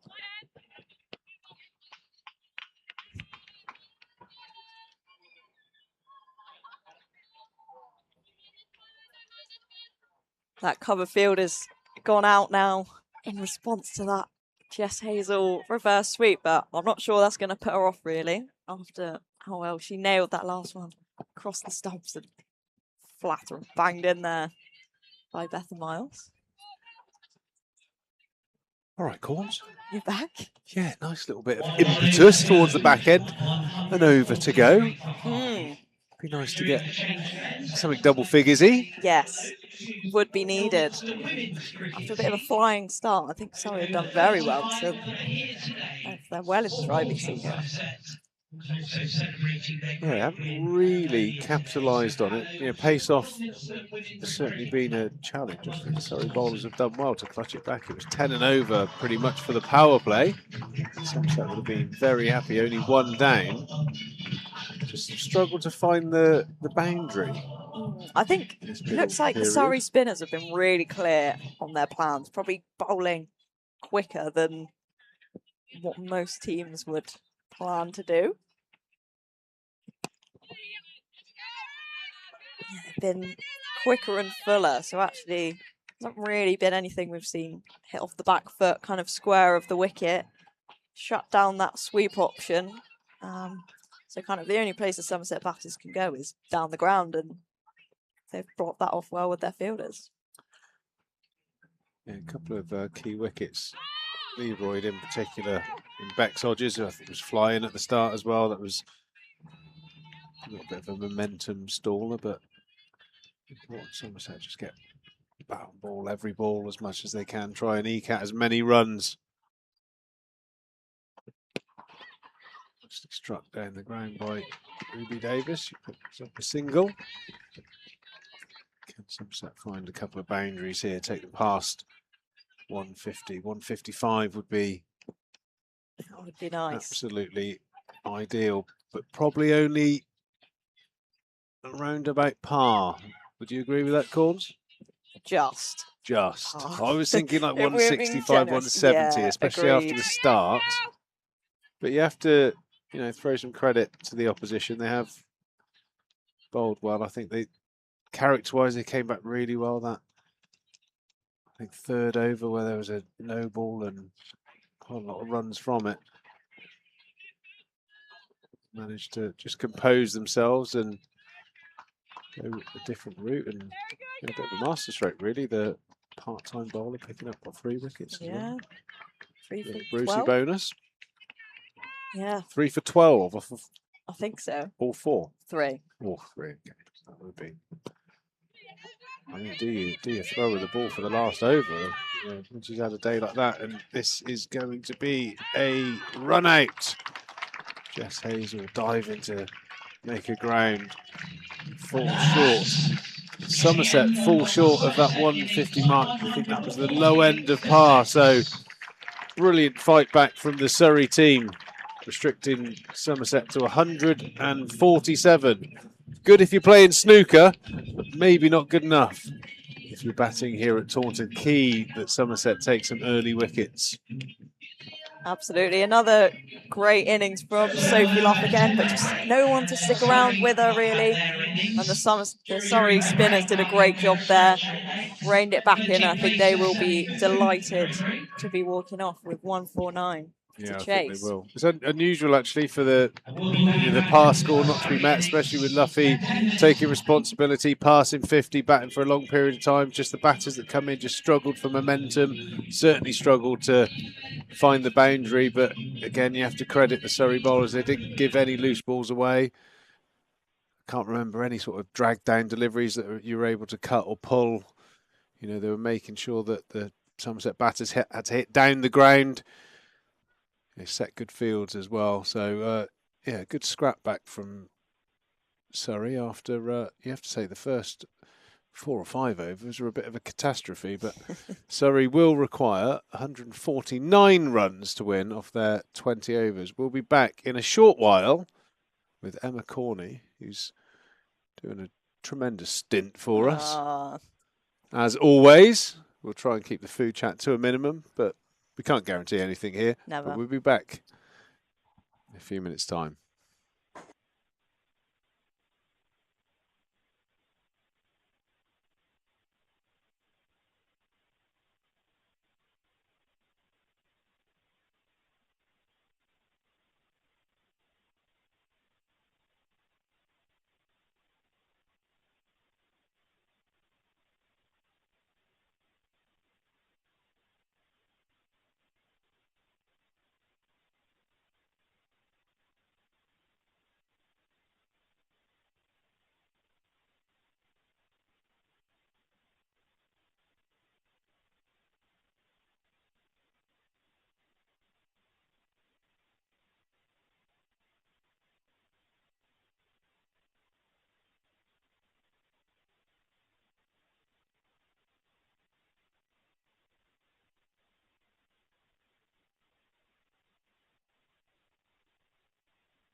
Here we go then, about to start the second half of the match before tonight's concert with Olivia Rodrigo and Sabrina Carpenter tribute acts ready to sing for us in the car park after play.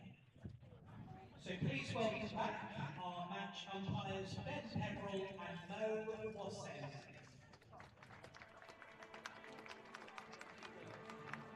And sorry if I sound like an old fuddy-duddy, but I have been asked by the club to ask you if, during the over, if everybody can stay in their seats. If you need to get up to the toilet or to go buy a drink, could you wait until the end of every over to do that? Thank you.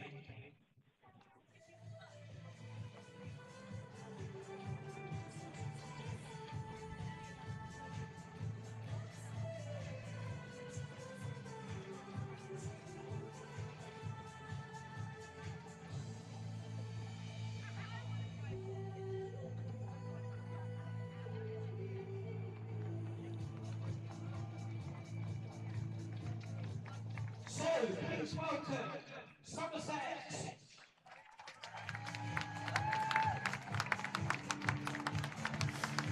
Probably put her into the bracket of part-time bowler, but had an exceptional day. Sophie Luff continued her good form with 52 off 39. I'm joined by Emma Corney to talk us through the first passage of play here, and Corns slightly under par, we think.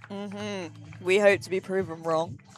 And I think part of the proving wrong side of things is going to be some power play wickets for Somerset. Absolutely. The start is crucial here. I think if they can get them 2 down inside the power play, then that changes the complexion. But if Surrey get off to a flyer, Somerset are going to be chasing the game. Well, Bryony Smith is going to take the first ball from Olivia Barnes, and having watched Bryony Smith a number of times now, you cannot bowl short to Bryony Smith. She's a very strong hitter off of the back foot. They do have a fielder in place to what you'd probably say was her most fruitful area in the power plays, which is that deep, straight mid-wicket. That's the posh way of describing cow corner, but she's very prolific in that area, so Olivia Barnes has got to pitch the ball up and make her hit straight, but she's one of those wickets that you need to take early. She's a dangerous player. Here we go. And the first ball is short, and it's pulled over leg side for 4. Oh. Looks at Corns in dismay. Yes, well, your point proven right there. Not particularly short, on the shorter side, but she jumps on that so well, and she camps. She sweats on it, as she yes. Like by sweating on a short. I mean, that's what she wants to do. She's going to play off the back foot as much as possible. Again, they're not a short delivery, but slightly fuller than the last one. Can be a little bit intimidating as a bowler when you know a player is really eyeing up a certain shot. You feel a little bit exposed, especially with Bryony Smith's ball striking abilities. Short and 4. She can't bowl short to Bryony Smith. Yeah, there we go again. Jumped on it so quickly. I think she always looks like she's got so much time off the back foot and strikes it so cleanly. And even that, just over the top of the stumps, probably not horrendously short again, but that's her strength, and you can't bowl there to her. Yeah, the footwork's good, and the bat swing's good. Another one pulled out to the leg side, should only be 1. It's a deep mid-wicket, but I think what you see in those first few balls is her game plan matching up with the way that she strikes the ball. She knows she's a good puller and cutter, and she's almost made the decision to go back before the ball's been bowled. And if it is a bit fuller, she just gets herself out of jail a little bit. But anything back of a length, she belts Schofield facing her first ball. Another one of a full length, but Surrey batters definitely opting to play off the back foot at the moment. 9 without loss. Important that Liv Barnes gets out of this over.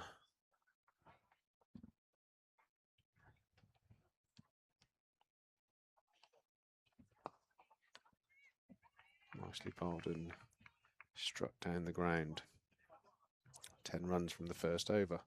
Similar to the start. I think it was 10 off the first over from when Somerset were batting, but a completely different 10. Wide balls and no balls and things going wrong. Somerset and Liv Barnes haven't done a lot wrong there, but good batting from the Surrey pair.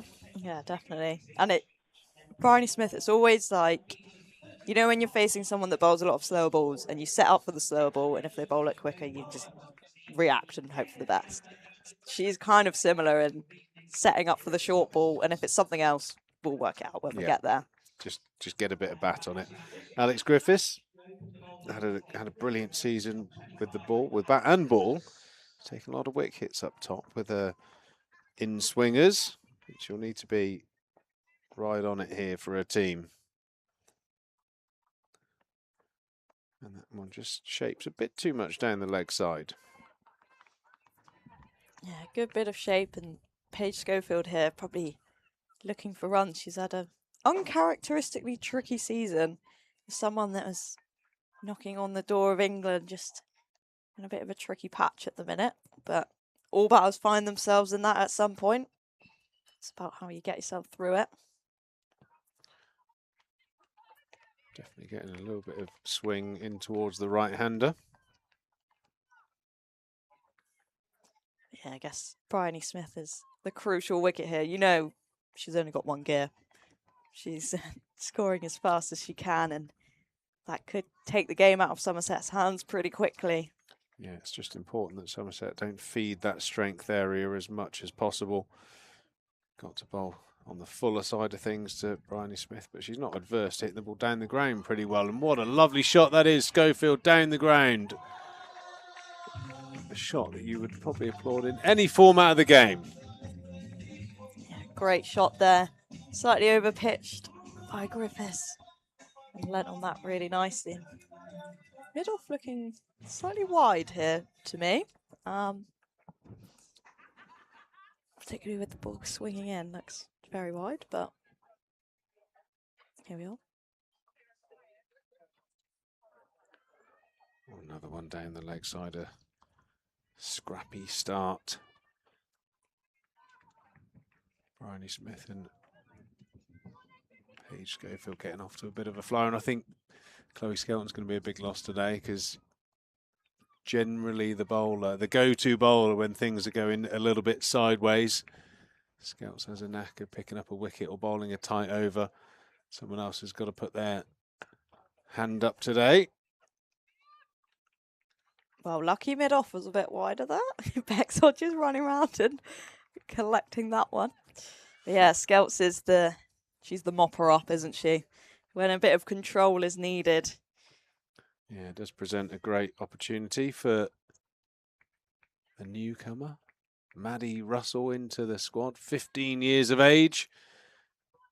Corns was saying earlier, fresh off of the ink drying on the GCSEs and straight into the Somerset first team with a left arm swing, and was watching her warm up in the break. And both myself and Emma were commenting on her action. Looks like she's got a very, very nice repeatable action, bowls good areas. That's your feedback from facing her in the nets, watching her bowl. Yeah, very smooth action, I'd say. Look, easy on the eye, and yeah, consistent as well. Very exciting career ahead of her. Absolutely, and another slightly short leg side ball. That's bread and butter for Bryony Smith. She picks up another boundary. Yeah, gone into her area. She's lethal off her pads as well. Just help that one on its way. Surrey off to a flyer here. Smith on to 30. Just 6 balls. Somerset can't afford this to go on for too much longer. Slightly under par total. Got a, at worst, strike. Or at worst, keep the runs down, and at best, take a few wickets in this power play that closes out the second over. Surrey 22 without loss, so slightly ahead at the same stage from Somerset. Who's going to be the hero? Not a bad option, that Erin Vakusic, who I've coined a bit of a golden arm. She has a knack of taking wickets early on in her spells. Very confident looking bowler. Yeah, So got she some really doesn't good really get options. phased. You know, she just, you know, whether it's a good ball, bad ball, you know, she takes it on the chin, gets back to her mark and keeps running in. Like I said, has a knack of taking wickets. And this is the one that Somerset need, Bryony Smith. Similar field set with long on, deep mid-wicket out, so Somerset certainly aware of where her strength areas are in the ground and through the leg side. Yeah, Erin's a really handy T20 bowler. But there are different options. She's got her cutters and her slower balls just to keep the batters on their toes. Yeah, she has that. A couple of varieties of slow ball. One of them is, in particular, very slow. Is it a knuckle or out the back of the hand? That is the out the back of the out hand. the back of the hand, yeah. And the the official term for it is the fart ball. The fart ball. Yeah, farts it out. Farts in that, okay. Yeah. So an evolution from the moon ball. Yeah, exactly. I like it. Generally like 40 mile an hour. So gets there slower than the spinners. Yeah, well, you want that. I think in a change up is good if you have you know, 2 or 3 paces. You've got your stock delivery, a cutter which is more roll the hand down the side, which will probably be maybe 10 miles an hour slower, but sounds like the fart ball is quite a lot slower. Yeah, so yeah, I think it's good to have that variation of different speeds, not just 1 or 2. Oh, over pitch there by Vakusic, and the offside pierced. Another boundary to Bryony Smith. She's off to an absolute flyer here. Surrey take on this chase of 149. Making light work of this power play at the moment. Somerset need a change of momentum and they need it quickly.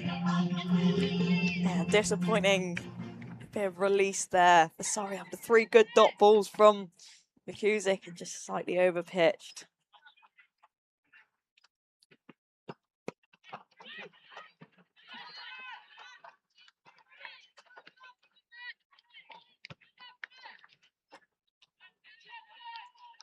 Yeah, if she can get out this over here, get away with 4 or 5. What ball is she going to, do you think? Stock delivery or? I think she'll go stock, pace on.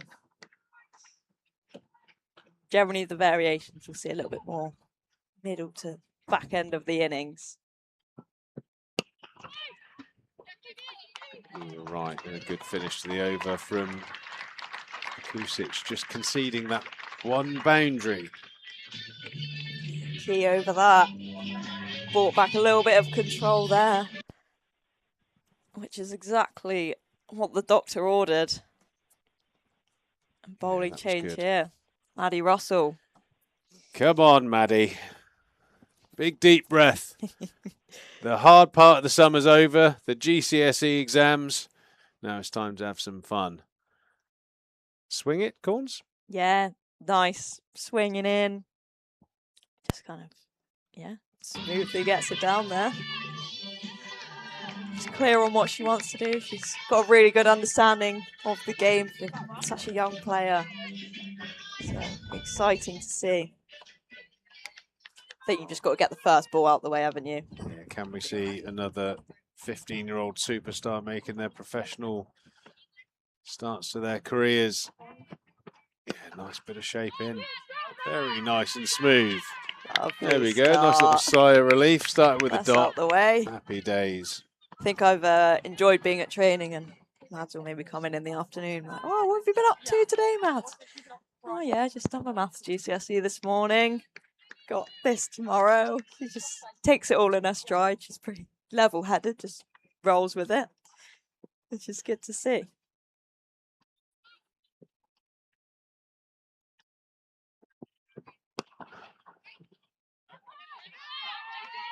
What a nice delivery there from Maddie. Shade on the full side, but Just having a look at the bowling action there. It doesn't look like much can go wrong. You could definitely envisage her just delivering that same similar ball over and over again. A good start by the young left armour.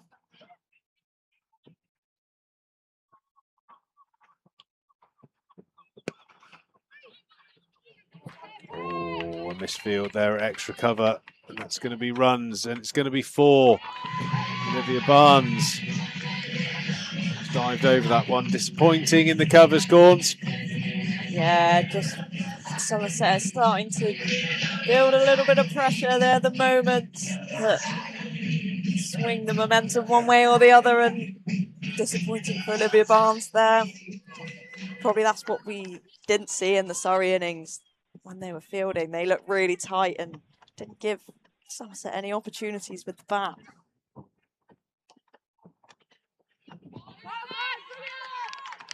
good comeback from Maddie there, and really like this. Dictating her own field, showing good amount of confidence there. No sign of, excuse me, captain, is there any chance I could change the field? She's just bossed it. She's Love on it. She has got the short ball in the locker as well. Fine leg back and deep square. Suggests that if she does bowl a short ball, it's not to Bryony Smith. Oh yeah, she's gone bouncer, and this is going to be her first wicket, and it is. Maddie's struck in her first over in professional cricket. What a great start. Top draw first. 5 deliveries.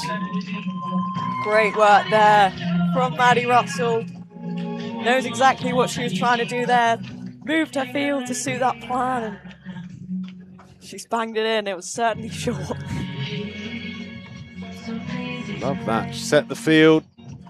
Almost telling the batter that what was coming, and yeah, that short ball that, from what I'm led to believe, is pretty much got her this opportunity. I think she bowled to Charlie Dean in the nets, bowled her a couple of bounces, and Charlie Dean said, "Get this girl in," and she has made an impact straight away.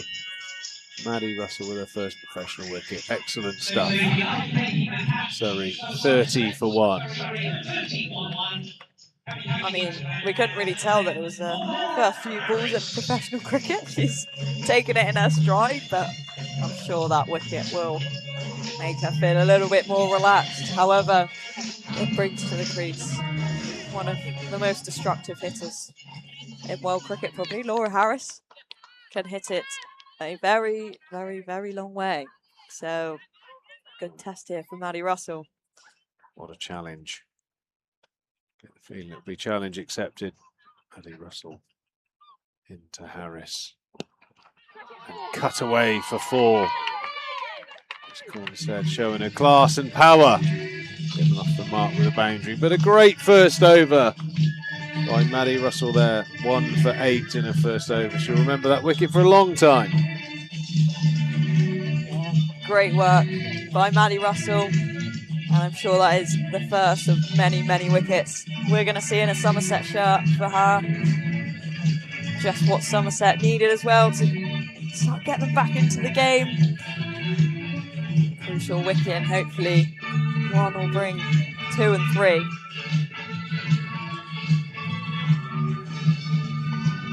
Kusic staying on at the Botham stand end or river end for this 5th over inside the power play. That was a guess. The scoreboards were down. Yeah, 34 for 1. 4 overs gone. Bryony Smith on strike, and fair to say that this is a dangerous pairing out there in the middle at the moment in terms of striking ability. Absolutely. Don't think you're going to find many other batters that are going to hit it quite as hard. Yeah, I mean, that was a quite fierce start. That first ball, Harris, it wasn't a bad delivery at all. Sort of just outside the off stump, slightly short, but you have to think first ball, you just drop the bat on that one and see your first delivery, but that was absolutely crunched through the offside. And no messing around there. And I guess Surrey may be eyeing up the bonus point, considering how tight the table is. Somerset are 5th, Surrey are 4th. What? So 4 go through, and it's... I'm terrible at cricket rules. How quickly would they have to chase this inside of... I think it's 1.25 No, you the lost run me. rate. You lost me. Approximately 16 overs. Oh, what a shot that is. Great Okay, shot. so 16 overs. So they'll certainly have their eye on that. I think that's gone all the way over mid-off for 6. What a superb shot. 2 balls, 10 runs. Wow, what Great a shot start to an there. innings this is. Not an awful ball there. She's created spaces at the stumps. That Mid is- and leg and got inside out. Yeah. No harm, no foul from the bowler there, but a great shot. Sometimes as a bowler, you got to go, yeah, right, fair enough. That is that ball. I've been waiting, but unfortunately, there's enough wind on the ground to take that for 6 as well. Oh, dear. 4, 6, 6. And that is a very good shot. That was miles outside off stump. And Harris has managed to sort of step away, step back into line because it was that slow. Deposit that over mid-off again. I think she's in the mood for some striking. And that's another boundary through the leg side. 4 balls, 4 boundaries, 20 runs. Great striking miss from Laura Harris. Just clipped that off her pads really nicely there because it went a little bit straight. But big pressure on as a bowler here when it carted over mid-off twice. She looks Absolute like carnage out there. seeing it like a beach ball. Do you think that, is there any thought of I've done the damage and knocked one down the ground, or will she go again? Oh, well Good ball. executed there. Yeah, no matter what your intent is as a batter, you can't do much with that. A speared in Yorker ends the 5th over. Surrey flying 51 for 1. Yeah, great start this. Surrey going at 10 and over. Laura Harris put the foot on the gas, which, to be honest, they didn't really need, but 20 off just 5 balls with 2 great 6s. Up and over mid-off, one off that slower ball where she's had to put so much pace back on it.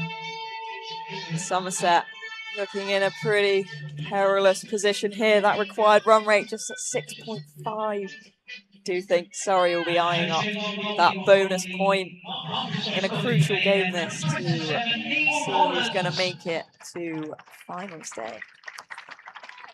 Yes, they don't tend to hang around. Absolutely Sorry. not. I mean, Laura Harris, exactly the sort of signing that talked about. Johan Myberg is their head coach, and certainly Somerset fans of a pretty recent vintage will remember how he played. Tended to know one way in white ball cricket. Laura Harris has come out in typically bellicose fashion, and Yeah. she's not going to stop. No. Particularly as Somerset were just building up a little bit of pressure. Good couple overs and all of a sudden that is undone. Nice big striking. Wind does seem to be getting up here. It's quite enough hot air from Trigo. He's been tucking into his Heinz beans.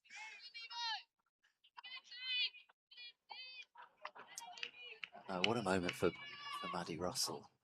Something to really take away from this, and I'm sure it add even further to the sense of satisfaction, the fact that it was a plan coming together. Oh, bottom edge into Jess Hazel.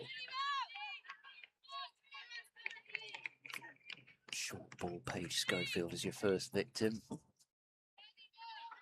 Yeah, good to see her having a plan and having the confidence to go to that, not just Asking the captain, "Oh, what should I bowl here?" Does have a really nice run up and smooth action, as you said.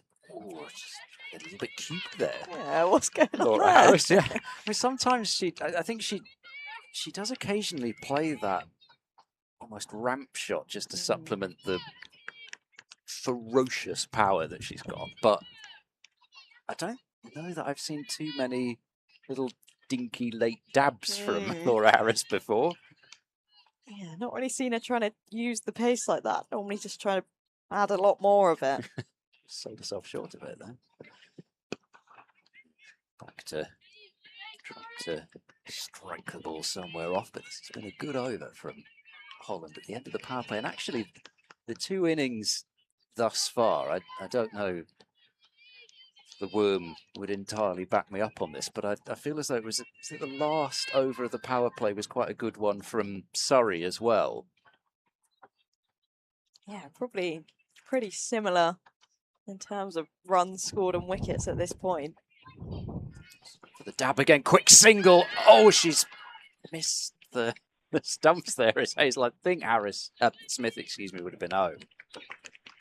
They might get another look. Not really. I mean, these two, Bryony Smith and Laura Harris, not the two possibly in world cricket that I would have for the drop and run type game, but it's good to see that they're doing that as well. Here's the Worm. Oh, there you go. Somerset actually just slightly ahead, but they did lose their first wicket right at the end of the power play. But Somerset were 57 for 1 after 6 overs, Surrey 53 for 1.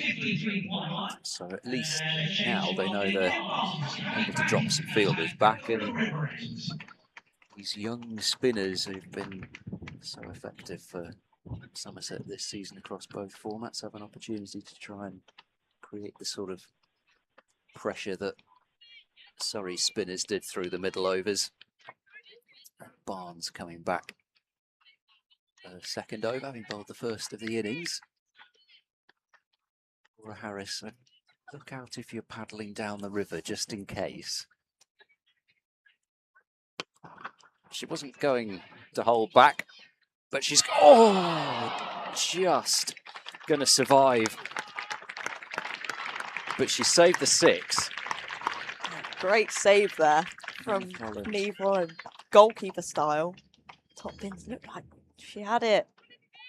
Both hands. Oh, was just afraid of stepping over that rope. Bryony Smith on the pull. To deep square. It doesn't need to be that short for Bryony Smith to rock back, get into that strong position and free the arms. Yeah, pounces on that length again from Liv Barnes, and she's not going to get away with that. Bryony Smith, again, makes it look easier, make it look like she's got so much time, just launching that one over square leg in the ring and brings about the field change. Square leg going out, mid-off coming up.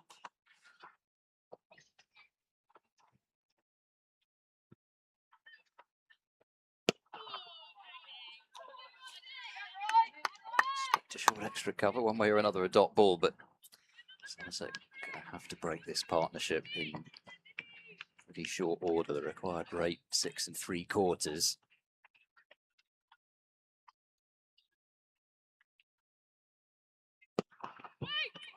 Almost hit it well enough to bring mid off into play. Harris a little slow setting off. We'll get there. Had a wonderful day yesterday. I was at Bristol for the World Cup double header, which was a occasion. First half had the Orange Army out in force with their dance. The sort of Dutch sporting anthem they get into. Cross a stump sweeping, and that's 4 more. Manufactured shot from Laura Harris. Somerset leaking runs here. Now the great shot from Laura Harris, getting across her stumps. Square leg up, she knows she's just got to get something on that. And it'll race away for 4. Second half, of course, I guess, former teammate of yours all of Prendergast? Yes, yes. Up and over, long off, settling, taking. Huge wicket. Laura Harris was always going to keep going. It's what she does. She doesn't, having played herself in and got herself to 26 in double quick time, she's always going to continue to keep trying to find those boundaries, so you know you're going to be in the game. And it's Barnes who has the breakthrough. 63 for 2 as Kusic holds on. Yeah, well done from Barnes and McCusick there. Barnes has done well to come back after a couple boundaries, but Laura Harris has done some serious damage. 26 off just 12 balls. She's really added so much impetus to that Surrey innings, and maybe she's got them, well, not their noses ahead, but most of them ahead. And there's a lot that Somerset need to do here to drag it back, but that is a step in the right direction. Spence out in the middle, very talented young keeper batter. Captain Bryony Smith. Somerset going back to pace with Alex Griffiths. But I quite enjoyed that, because one of my favourite games back in the Storm days was when Paula Prendergast scored 100 at Cardiff. Yeah. Great game. And Deandra Dottin was in the opposition. And yesterday, Ireland's first win at a World Cup, and Prendergast beating Dottin again. So I was putting her success at Bristol down to her days at Western Storm. Yeah, feels at home. Set up, well, yeah. Somerset teammates can claim a lot of the credit for that one. Yeah, so good to see Ireland getting that win, and I guess it just shows the growth of women's cricket. So many other nations, well, getting close and getting great wins in this World Cup, which we haven't really seen before. We've probably seen the top 4, 5, 6 teams dominating, but all of a sudden, different teams having a sniff is so good to see. Yeah, Ireland beating a team that's going to be in the semi-finals still. Didn't feel the Dutch were that far away on their debut. Down the leg side. I mean, they fell a fair distance short yesterday, but they bowled superbly. Gave themselves a chance of trying to attack that score. Yeah, it's good to see, and probably we've seen the same 4 teams in the semi-final for World Cups for a while. So it'd be nice to see something different, and these nations are knocking on the door. Yeah, I think it's also what's kind of nice is that it's not quite the same sort of pecking order as in the men's game a little bit. That there is that opportunity for another nation, whoever that may be. She also had a real tangle there to Bryony Smith, but whether that's the Netherlands or whatever, the men's game, it's so tricky still to really take that extra step. But with the right investment in the right places, there's that chance for cricket boards around the world still to say, okay, we can make a serious impact on the world stage here. Oh gosh, he's hit that hard. And she felt the full force of that, did Barnes, but she stopped it. Yeah, she's done well there. Yeah, I guess like you say, probably in the men's game, it's pretty set who is at the top and who is not at the top. And it is hard to break through that ceiling, whereas that opportunity is there, and the cricket boards that are willing to invest are actually reaping the rewards at the minute. You know, your Scotland and your Ireland are looking really good, and yeah, it's exciting. Hard's the call. Don't think they'll turn that into two. Just a little window here for Somerset. They're going to have to keep taking wickets, aren't they? I mean, 6.7 and over. The required rate hasn't jumped up massively. The old Wasp is still very confidently in the favour of the visitors, but the wicket continue to chip away. Yeah, I guess we saw in the Somerset innings that they got off to a flyer and Somerset reined them back in again. So it does happen in T20 cricket. It's not all smooth sailing, doesn't go in straight lines. So if Somerset can put in this pressure on, then they can stay in the game. But I guess it also shows that Laura Harris, even though she only faced 12 balls, what a difference an innings like that makes to really just get you ahead of the run rate. And Jemima Spence coming in knows that she doesn't need to do anything crazy. She can just tick along and they're well in the driving seat. She is just such an almost one-off type weapon, Laura Harris. There are so few players in the world like her that just come out and try to hit their first ball for 6 and then their second and then their third. Not quite all of them, but I mean, first 4, just 4, 6, 6, 4. Devastating hitter of the ball. Now this surely, as Surrey's leggy did Danny Gregory, going at less than a run a ball and taking a wicket in the end as well. You feel that Lola Harris's spell is going to be vital. I think the press box was a little bit disappointed we didn't get to see L Harris to L Harris, but I'm sure Lola would be quite so disappointed herself that she's not bowling at Laura Harris. Somerset just with the 2 spin options today as Chloe Skelton is away with England A. We could have an update on that. We could have an update on that. I'm leaving them batting first.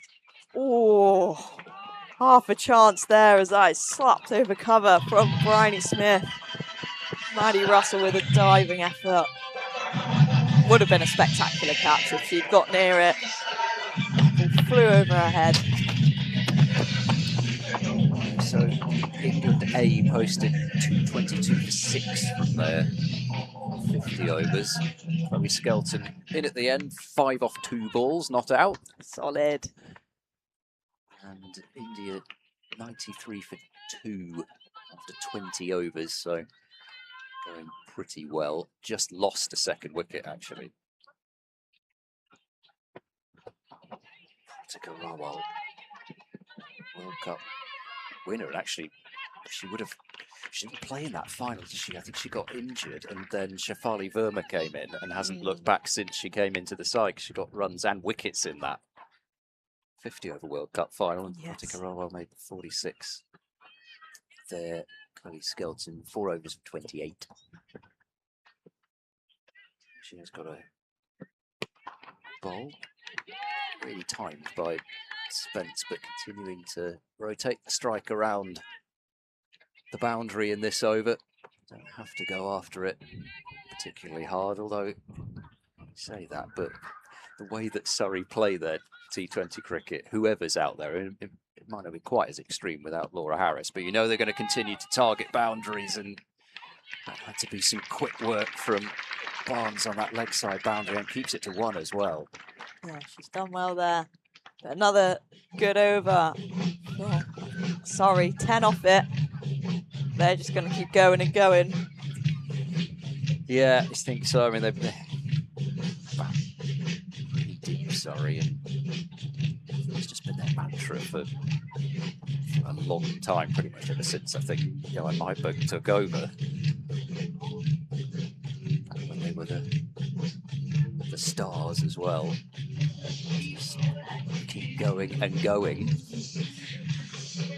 Yeah, definitely. And I guess that approach, sometimes it doesn't come off, and that's okay.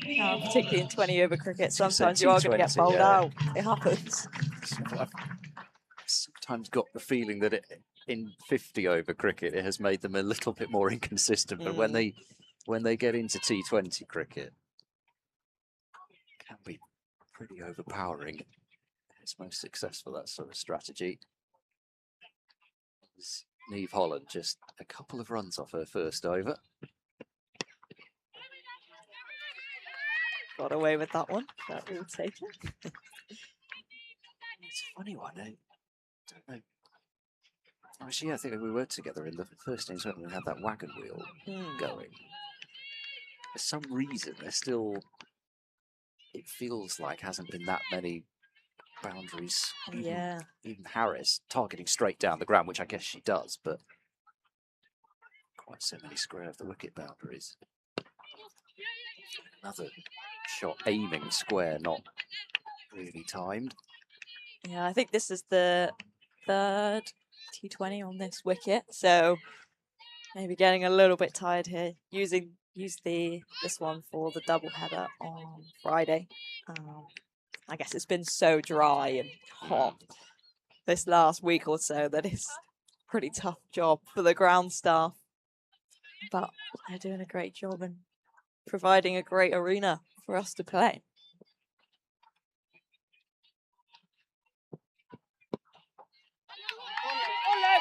It's a big chase around the boundary here, but it won't be a successful one. And Holland straying down the leg side and allowing an opportunity for that help around the corner from Spence.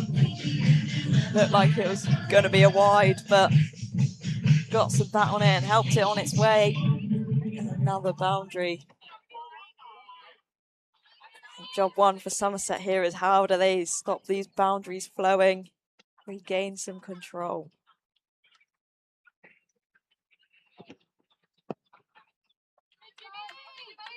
It's a tricky one for Sophie Luff in terms of when do you feel you've got no option but maybe to put 6 in the ring, or if you've still got 5, shove those covers and mid wickets or something like that a little bit closer, knowing that you need dot balls, but then that potentially means you risk not taking the game as deep as you might do.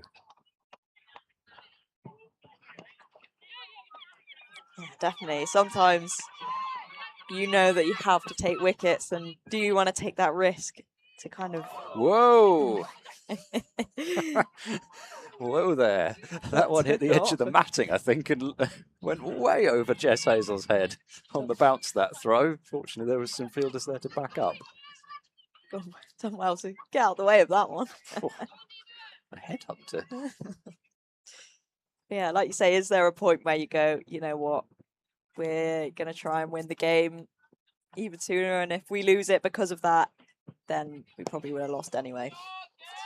Another one, I'm afraid, just too far towards the leg side, and the second time in the over that Joanna Spence has profited from that particular shot, and all you've got to do there, I guess, is beat short fine leg, and the fielder set out a deep square on a sizable boundary but with a quick outfield. A shorter boundary towards the Colin Atkinson pavilion, that's always going to be going. Yeah, not a lot you can do, and I guess we've just seen that inconsistency from the Somerset bowlers. We saw in the Surrey innings that they were really clear on their plans and they executed that really well, but in this Somerset innings I think we've just seen too many balls both sides of the wicket, giving Surrey those opportunities to score the boundaries, which Surrey kept it really tight and just attacked those stumps. There weren't really many loose deliveries that I remember. Right, so they've turned back to the 16, I'll correct that, just 16-year-old Maddie Russell. It's almost so straight it stumps the non-strikers. Endell coming back for a second run. They will make it. Spence running to the danger end. Just moments like that, just adding to that feeling that it's just getting a little away from Somerset. It's only just over a run a ball now. Pretty tricky to defend that in T20 cricket. You've got to take wickets and pretty quickly to get things back in your favour there. Russell looking for that second wicket. Different plan now round the wicket, and the keeper up to the stumps for a second over here. Excellent length. There's nothing even a pretty well set Bryony Smith can do about that one. Really well bowled. That was a few miss I hit. You played with Maddie Russell? A little, maybe just, a couple games. Yeah. Yeah. I remember playing for... Not trying to make you feel old here or anything, because goodness knows you'd win with me. I think she played for Exeter Cricket Club Women Again, well bowled. Yorker. I think she was 13 years old, playing for Exeter Women, and just hear these rumblings of, oh, there's this girl that's 13, she's really, really good. And I remember watching her and thinking, wow, like, even then, she was so calm and... Wow, that's annoying. Yeah, making it look easy. Yeah, she's never looked back.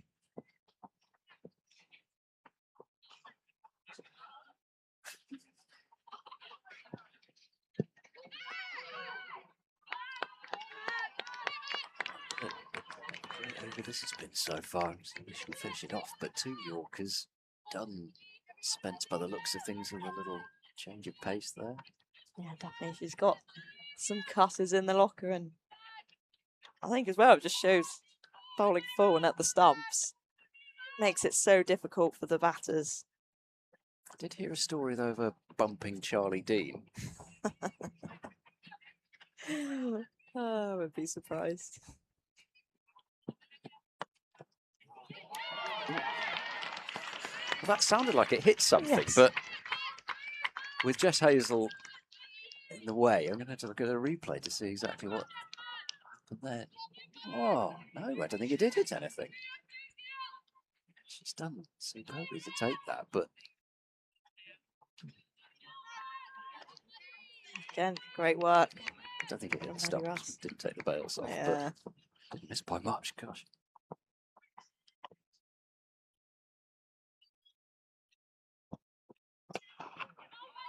She'll finish the over off as well. This is great stuff.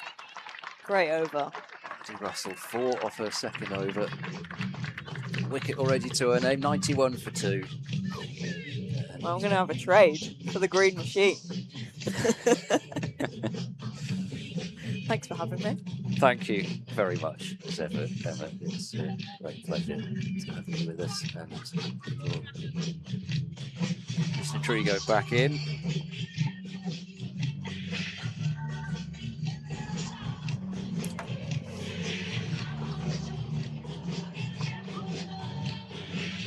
Beautiful sunny afternoon, slightly more bearable is not the right word, because I actually quite like the late 20s yesterday, but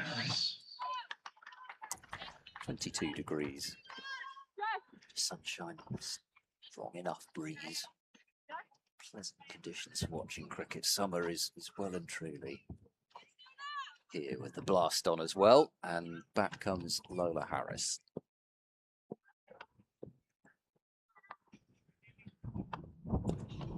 And she's going to get a wicket with a full toss. Yeah, you Sometimes don't mind. works. You don't mind how they come. That's a key breakthrough there from Lola Harris, backing up a brilliant over from Maddie Russell, showing impressive skills and adaptability going round the wicket that previous over. Bit of pressure build up, which I think would have brought on that sweep option. Got the top edge of the bat. You'd be disappointed as a batter to get out to that, but Somerset won't care about that. Great breakthrough, and wickets are needed. And Corns was right. Change of momentum, change of commentators. Thanks to Emma for her time, but she needed to get out of the seat. We needed a wicket. We needed a wicket. Bex Odgers, the not quite specialist short fine leg, but she does field an awful lot there. Taking that catch well. There's Alice Monaghan to the crease. Yeah, Surrey batters today. Lola having a good season here. Become very accurate with her leg spin. Not too long ago, picking up her career best. A 4-for as well. I think maybe even in the same game as Niamh Holland's 4-for and 75, if I'm not mistaken. Good chance I am mistaken, but I think it was the same game. So she's in good form as well, and great that she's got one of those dashes in the end column. 1 for 9 at the moment. Monaghan on strike. Slightly commentators cursed there. Loose delivery down the leg side for a wide. That's a key part of that 8 for 9 collapse from Warwickshire that we covered not so long ago. Yeah, absolutely was. These things can happen. Does that know that? Well, with the field setting, she's certainly been tasked by the captain to bowl a middle and leg stump line with the 3 fielders out on the leg side. Probably a slightly more risky strategy. If you bowled leg stump line to Bryony Smith, a change of the field, mid-off going back, so you'd suggest slightly more towards the offside, keeping it away from Bryony Smith's pads, and she's delivered again, keeping that to a single. 55 runs required for the remaining 51 balls, so you feel that Somerset do need a wicket, in particular that of Bryony Smith, who's played well. Very explosive start, but is batted with a lot of what you'd call cricket IQ. The second half of her not making sure that she takes responsibility. Yeah, I suppose with Harris at 3, Bryony Smith no longer feeling that urge or necessity to try and hit every ball. Sometimes felt with Bryony Smith that if she could just do what she's doing here, she's taken the, well, it's sometimes unselfish approach of really trying to be that boundary hitter, the total breaker at the start of an innings. Yeah, she's certainly one of the aggressors in the women's game, Bryony Smith, but yeah, she's almost adapted into the similar role that Luffy played in Somerset's innings. Just, you know, the strike rate has lapsed slightly, but still 39 off 35, and I think she'll know in the back of her mind with her experience, if she's there at the end, Surrey will get over the line. So, yeah, showing good experience that she's come down the gears somewhat, hoping for one of her partners up the other end to come off. Erin Kusic coming on to bowl from the Lord Ian Botham stand end. Bryony Smith on strike on 39, 94 for 3. To the last 8 overs, not quite in that death period yet, as it's called. Surrey just happy to tick over for now. It's only a shade over run the ball, 54 required off 47, so no real panic to start trying to find the boundaries.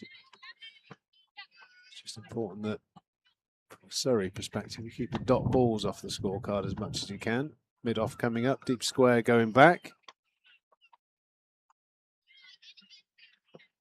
I always think there is a case in this situation where it feels like a clump of wickets need to go. I'd like to see that deep mid-wicket boundary come in. Monhan's on 1. She hasn't faced many balls. You know, just throw that question to her. Is she willing to play across the line to try and get that pocket there at mid-wicket? And you've got a potential run-saving fielder fielding exactly where that ball's gone there. Try and build up some dot balls. It's an unfortunate moment out there as fielder cuts in front of the other. Yeah, deflects the ball away and an extra run conceded.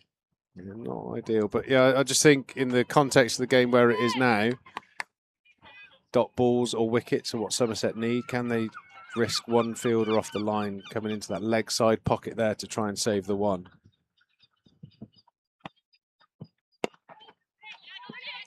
Tight ball from Kusic, especially early in her innings. Can't force that one away with Leroyd in close at extra cover, but as you say, there's a single basically anywhere in the onside with short fine leg, the only fielder in that 25-yard circle. Yeah, I just think that if that move was made, that would have probably been exactly where the fielder would have gone. So that would have been a dot as well. All of a sudden, you've built up 4 dot balls on the same batter, pressure.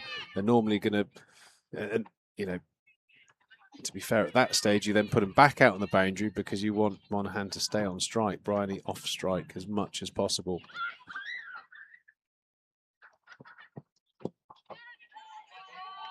Nicely bowled. Finish, yeah. Shouldn't be 2, and it won't be.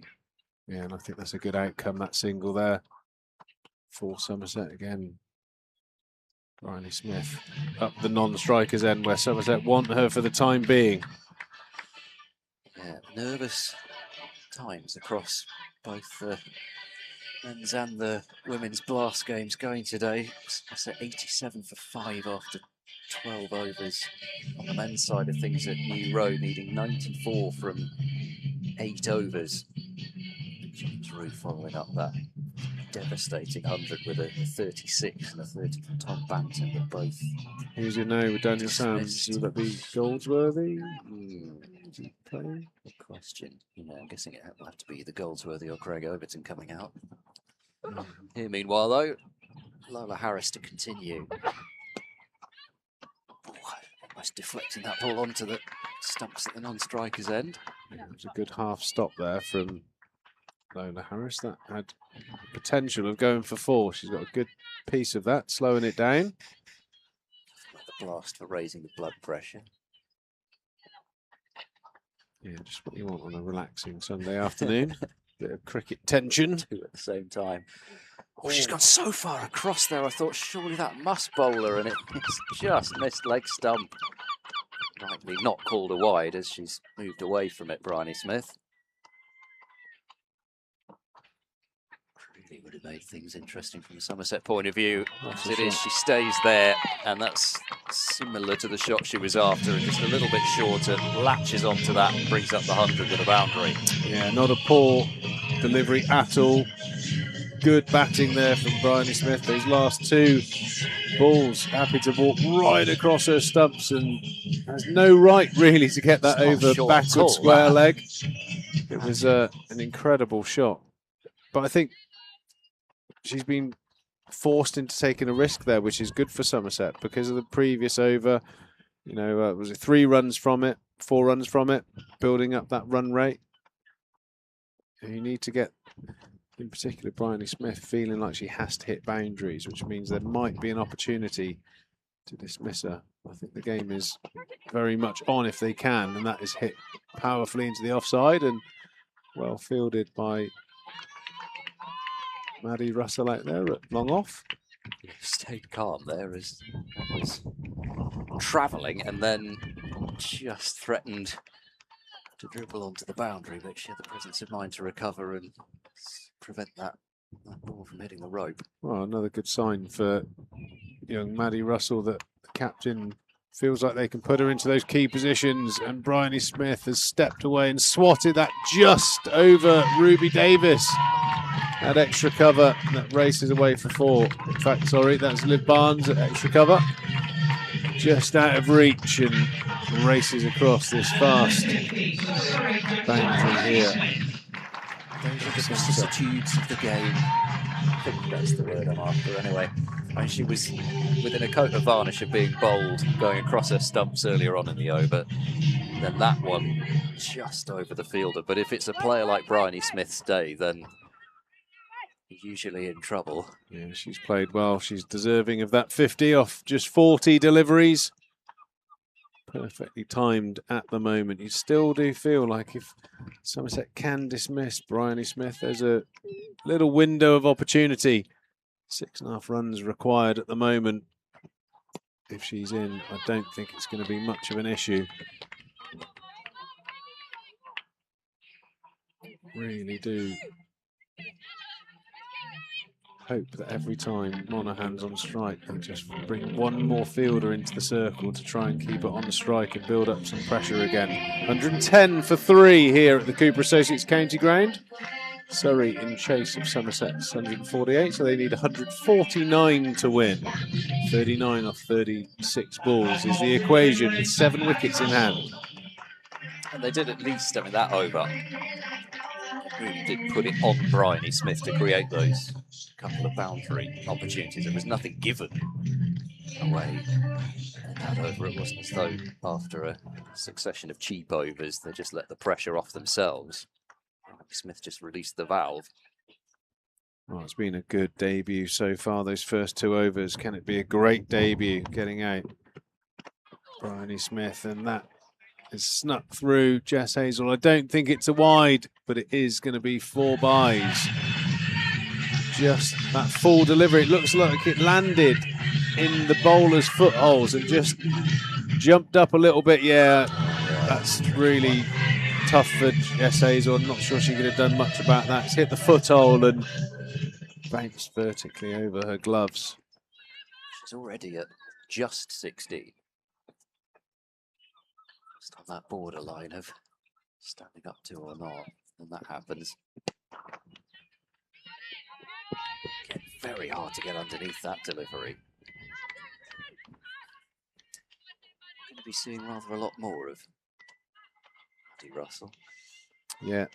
Yeah, looks a good prospect as well. You know, having that point of difference, being left arm as well. Accurate, very smooth, very repeatable action. Also having the ability to go over and around the wicket, changing the angle. So, yeah, an awful lot going for her cricket. Monaghan on strike.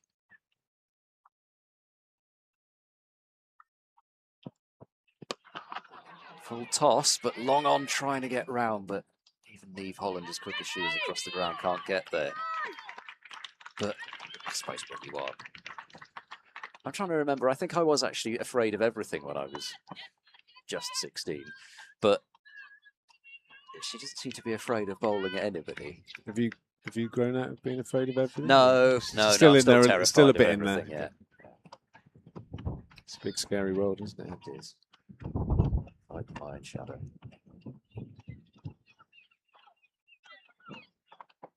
It's great to see.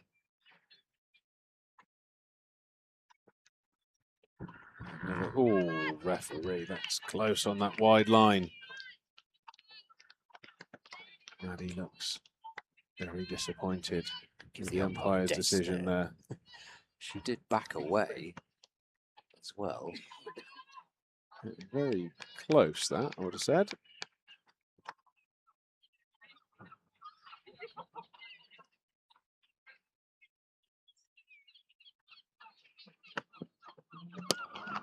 That's a good shot from Bryony Smith, straight back over mid-off, and that will be 4. Not much margin for error out here. Russell's got the right idea, trying to get the ball outside. Bryony Smith's off stump with a very clean strike, and as Ed Seaborn did say, when it's your day, things go your way, and it certainly is going pretty well for Bryony Smith today. But you make your own luck. She's played well, 56 at the moment. Such a smooth swing.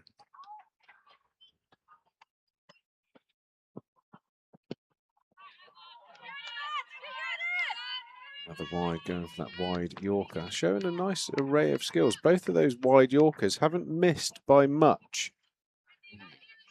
Yeah, she got one right on the... Well, the 4 byes was exactly what she was aiming for as well. So, you know, those 3 balls, very close to being absolutely perfect. Good signs that she's got a good radar. Picked up into the leg side. Feel it on the bounce. Yeah, it's definitely your day. Not quite timed well enough, which evades the fielder. She's played some great shots, Bryony Smith, but when she has played a slightly false shot, it's just avoided the fielder like it did in the previous over. Just looping over Olivia Barnes by no more than a foot. That one just dropping short.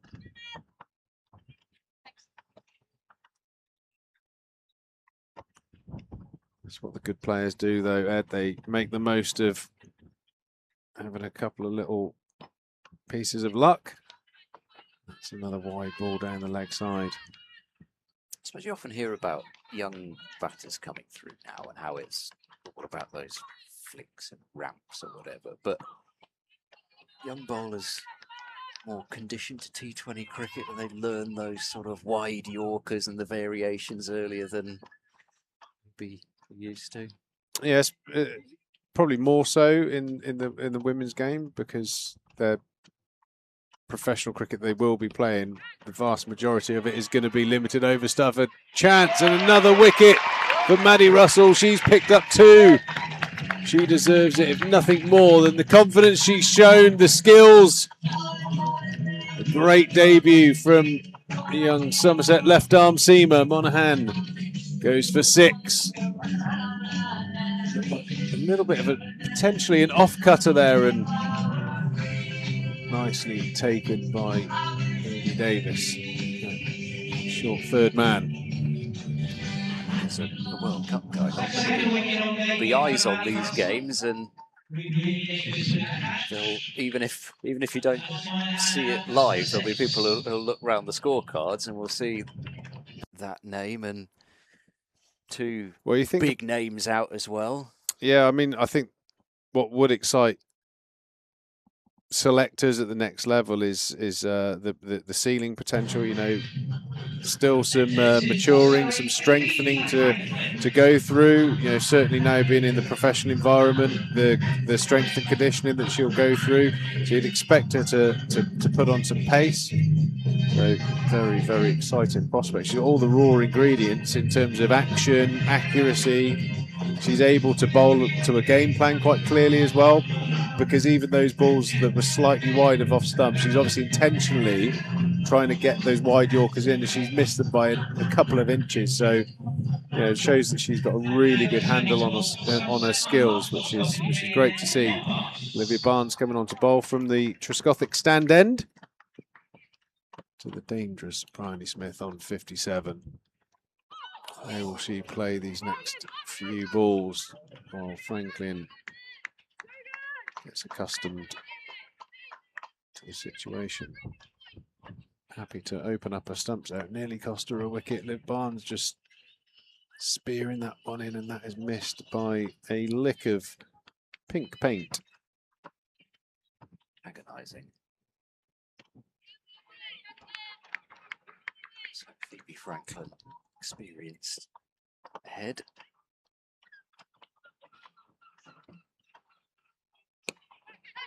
Chipped back, and it just doesn't seem to be quite running for Barnes here. It's just past her inside edge, past the stumps. It may have been a chance, but the non-striking batter was sort of in the way of her getting across to that. Yeah, just looped out of arm's reach.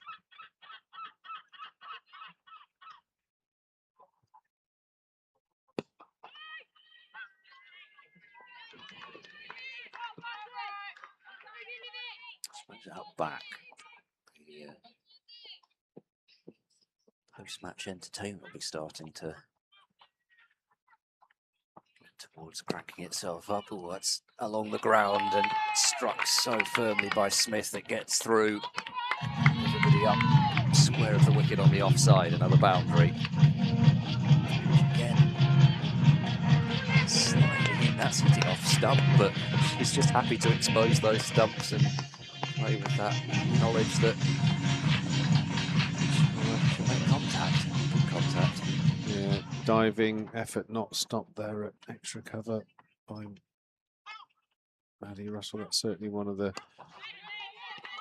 key things that will be worked on that all-round game. The batting that we didn't see today and the fielding aspect, that's a massive part. Like I said, professional games are T20 or 50 over cricket, so all of those one-day skills are super important and as multi-dimensional as you can be as a cricketer.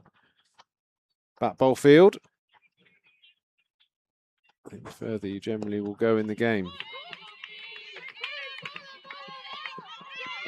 Well placed. She's got there as quickly as she could, but it was right between her and Alex Griffiths.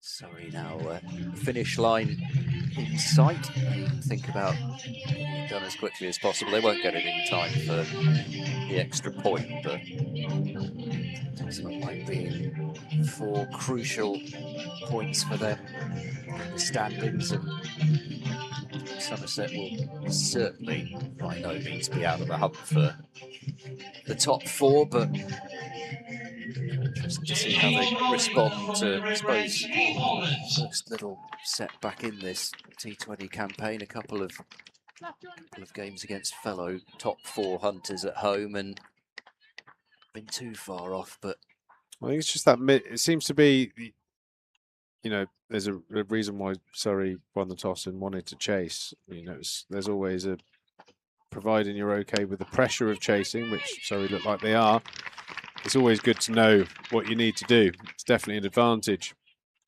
And I think when Somerset bat first, looks like the power plays are going exceptionally well. And there's a lot of underpass scores being reached without too many wickets falling down. You know, 5 down and being massively under par. It's, you know, you always feel there's more in the tank. But a key wicket there from Niamh Holland. Bryony Smith has played magnificently for her 63, but she goes and just creaks a door open for Somerset.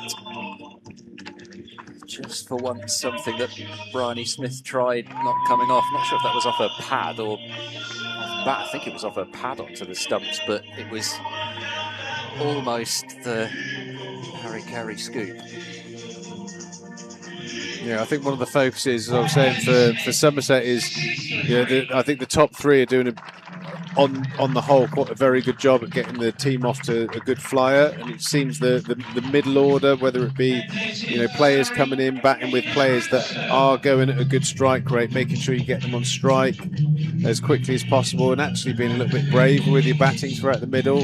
I think just a little bit of a lack of endeavour to hunt out the boundaries in the middle, just kept that run rate quite controlled for Somerset. You didn't see any sort of big shots down the ground. The use of the feet slowed down, and I think that's probably an area for Somerset to work on, just to get to that next level. Can they put 165, 170 on the board, and then all of a sudden you've got plenty of runs to play with, and you can cope with players like Bryony Smith playing an innings like she has today. At the moment, it looks like Surrey on course, but 2 new batters at the crease. A couple of good overs here, and you just never know.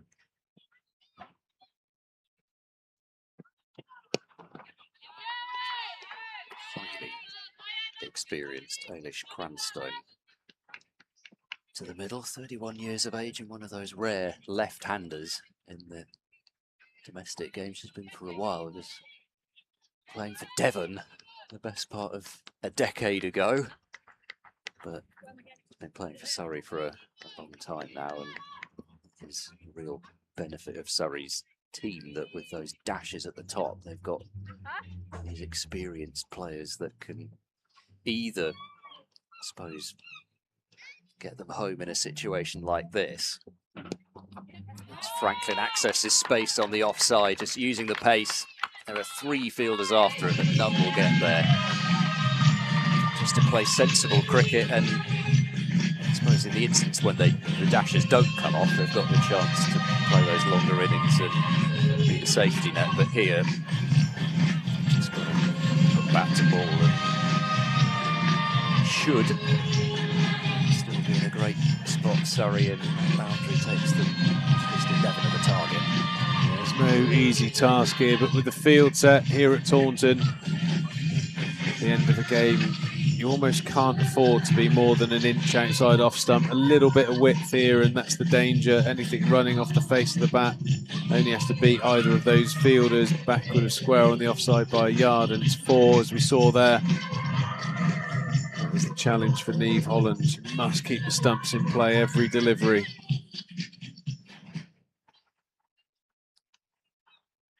Bowl though, Niamh Holland, 1 for 18. 2 balls left in her 3rd over. The field is scattering absolutely everywhere. I don't think anybody's standing in the position that they were individually in for the previous ball.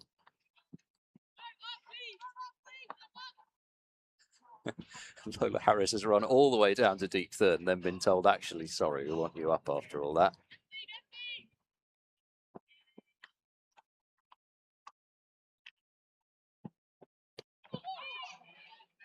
Tickle, nobody down at fine leg. They might even get 3 here, and they will do.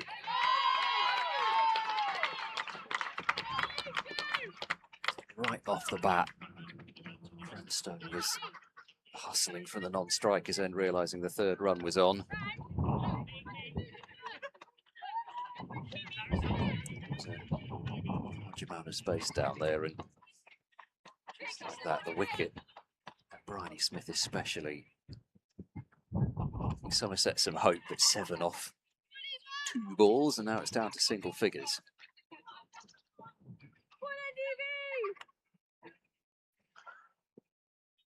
Nobody behind square on the offside. Got a ball straight.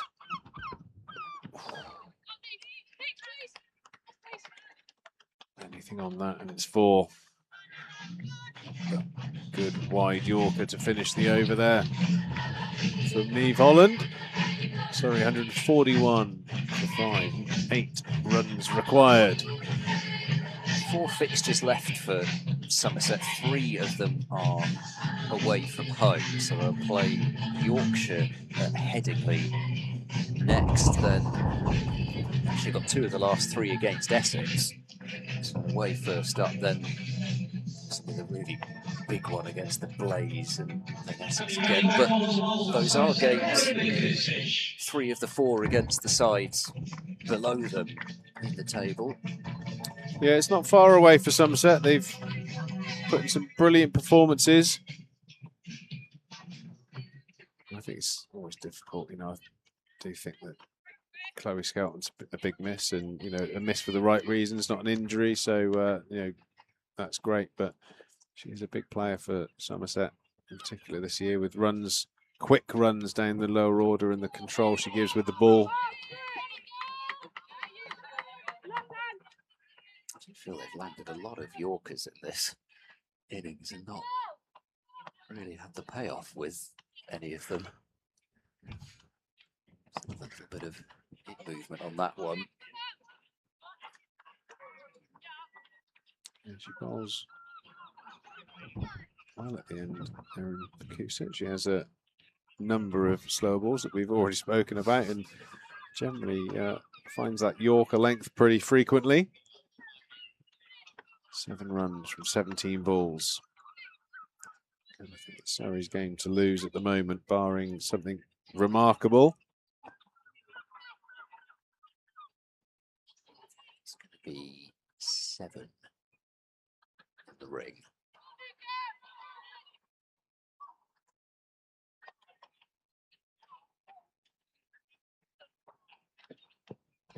Oh, that's got her. She was going up for LBW, Kusic, but she's bowled her. Looking this way and that, but the sound would have been a good one, even if she didn't actually see the bails coming off. Yeah, she was definitely going to appeal there, Erin Kusic. I think the LBW was slightly going down, but that little graze off of the back hip takes the ball onto off stump. Erin Kusic has struck. Maybe, just maybe, that's the start of the madness Somerset required to get over the line here. 7 runs needed off 16 balls. 6 down, though. More coming in to join Franklin. I mean, the field setting itself is very risky, but you know, Somerset don't have anything to lose at this stage. Keeping plenty of run-saving fielders in front of the wicket. Does require the bowler to hit the stumps every single ball. Kusic has managed that this time. They would really want this pair to be separated, Surrey, or it might start to get a little bit squeaky. nervy. Yeah, it's squeaky. Be comfortable whilst these 2 are there, but to that, a bit interesting. Well bowled, well bowled. Another 3 deliveries on that same mark, please, Erin.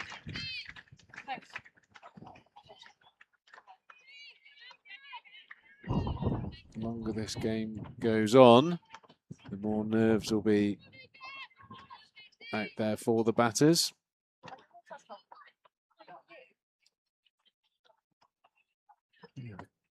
One thing to mention, which would be another slight issue for Somerset. I don't think it will be, because I think the penalty is bringing fielders up into the circle, so they're going to be doing that anyway. But they're a little bit slow on the over rate. The cut-off's at 5:17 to start the last over, and we're pretty much on that about now. So They were that slow, but it hasn't felt that slow. But... No, well, the penalty is you have to bring a fielder up, and that is a beautiful shot through the covers. That takes Surrey to within 2. Gorgeous from Franklin. Where it was a half volley, but at the same time, in this situation, for the arms to feel a little bit tight and time that one, but that should put it beyond doubt for Surrey, that blow. Just 2 required.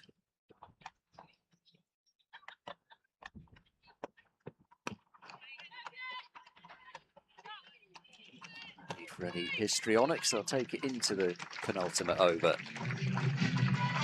as they did against Durham. Somerset very much fighting to the end.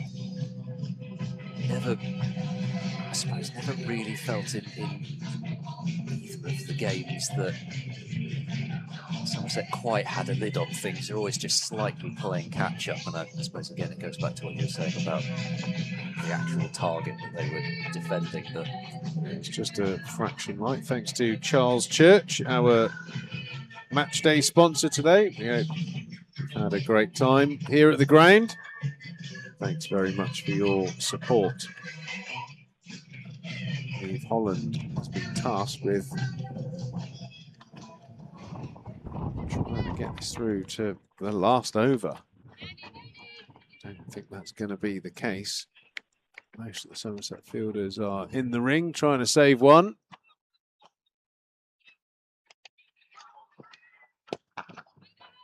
Start to be over. you just never know. Run rate probably needs, I think, 2 wickets. 2 wickets in this over. I think, you know, there'll be a few nerves jangling. It's 1 shot really.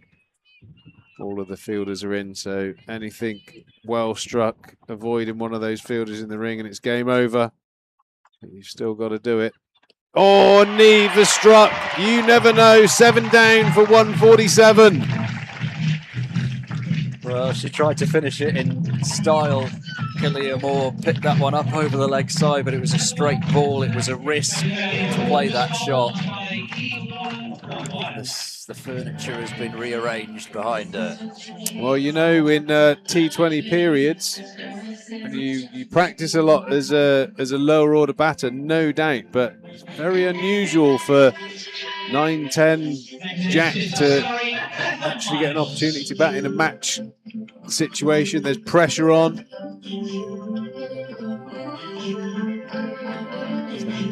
Gregory, no, it's not. That's Miles. Miles, fresh to the wicket. Nerves will be jangling. Fielders everywhere. If nothing else, I'd say at least for the net run rate, you just never know whether that comes into the equation. Each ball that Somerset can drag this out for, but still 2 runs to get for Surrey. That did sound as if it flicked something. Pad. Desperate for the umpire not to stretch the arms out for a wide. Yeah, definitely a little bit of a noise there down the leg side, so you assume, yeah, just off the pad. Deflection. Come on, Neve, hone in on that middle stump. 1 more wicket. The bowlers with their pads on, hoping they don't go in. Oh, and that is a wide down the leg side. That's how Somerset lost the last game here at Taunton. 5 wides from Neve's bowling as well. Must hit the stumps. Just 1 to win now. Really, even if she faces 3 dots here, Bethan Miles, and gets Franklin on strike for the last over, that should be good enough for Surrey. Oh, bowled again, Neve Holland. The 2 wickets in the over was what was called for, and she's got it. You just never know. Well, now I think with presumably Gregory coming out. Almost is the case where they might have to block it out, and she wasn't really looking to do too much more than that. Well, I really hope Somerset don't regret that wide now. That was careless, but what a brilliant couple of balls there produced by Niamh Holland. 2 wickets. Surrey making hard work of this total. There's always a glimmer of hope. This is Danny Gregory now striding purposefully to the crease. And I think it's just a good characteristic, even if you go down with the ship. Somerset have, I think, in all the games have fought to the bitter end. And I think that's just a good sign that the character, the enthusiasm, and the team culture is right. That they're just scrapping. You know, even if they don't get over the line on any given day, they're still putting in and not giving up. Can Niamh Holland strike again? Just outside the off stump. Don't you do it, umpire. Don't you do it. Just inside that blue line. Can Niamh Holland just spear one more in? Because I tell you what, if they get 9 down, that 1 run will feel like 10. At the very least, from Franklin's point of view, she now knows that she should have a shot in the last over. Gregory's just survived 1 ball. Just not a wide. Go on, Niamh. Oh, just past the outside edge. It is going to go to the last over. Whatever happens, a great effort by Somerset. Niamh Holland picking up a couple of wickets there. To add to a 1 earlier on, that's 3 for Niamh Holland. 3 for 22 from her 4 overs. Everyone in. Make the batter go aerial. You just never know. Now it is up to the established batter. They're going with the leg spin of Lola Harris. Pace off. So the batter, you would think, maybe going to have to chance going aerial here. A sweep shot might be the obvious choice. Bring that square leg up. Bring that square leg up.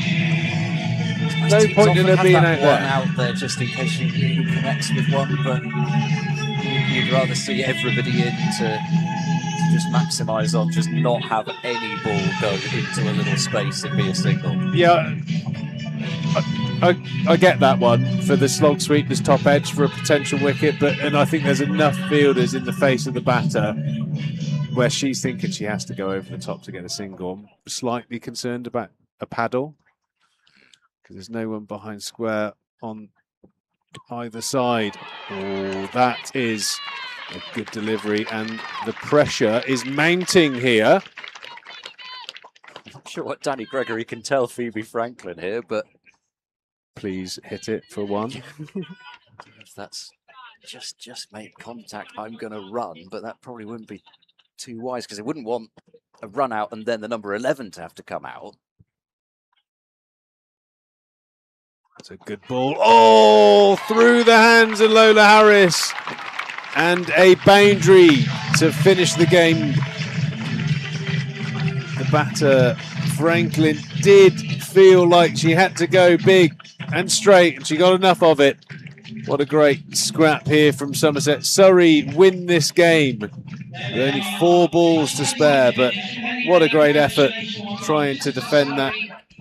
10-15 run under par total. Somerset have done well, but Surrey take the points from this game today. What a crazy game of cricket that turned into, but credit to Phoebe Franklin, the cover drive that she played not so long ago, and then that one, she really did show that she was backing herself under that pressure of being the one to get Surrey over the line. She has done so, but with only 4 balls to spare and only 2 wickets in hand, Somerset have fought to the death. They have fallen to that 2-wicket defeat to Surrey here. 4 matches left for them in the competition. They'll still be in with a decent shot with some teams to play each other above them as well if they can win 3 of those 4. And as I say, they've got 2 against Essex, 1 against Yorkshire. Those are teams that are below them in the table. Still got a chance despite a couple of defeats in 3 days at their home ground to qualify for finals day. And still plenty of positives. The form of Sophie Luff again, another half century for her. Bex Odgers with some strong blows at the top. Neve Holland 3 wickets with the ball. But probably the thing that I'll take away most from this game is the debut for Maddie Russell. 2 for 22 from her 3 overs at only just 16 years of age. Looking like another prospect to add to the Somerset pool. Yeah, she had a great first outing in professional cricket. Yeah, Luffy continuing her good form. Bryony Smith, outstanding. Kind of feel like Somerset paid the price of bowling to her strength area just to get her ticking early on. She played beautifully for her 63 from 51 balls. And Franklin at the end there, 19 off just 9 balls, just seeing Surrey home. But a good performance on the whole, and what a game of cricket that the Somerset supporters have enjoyed. And the action does not stop there, because out the back there are tribute acts to 2 artists I can't remember. Olivia Rodriguez and Rodrigo and Sabrina Carpenter. Yes.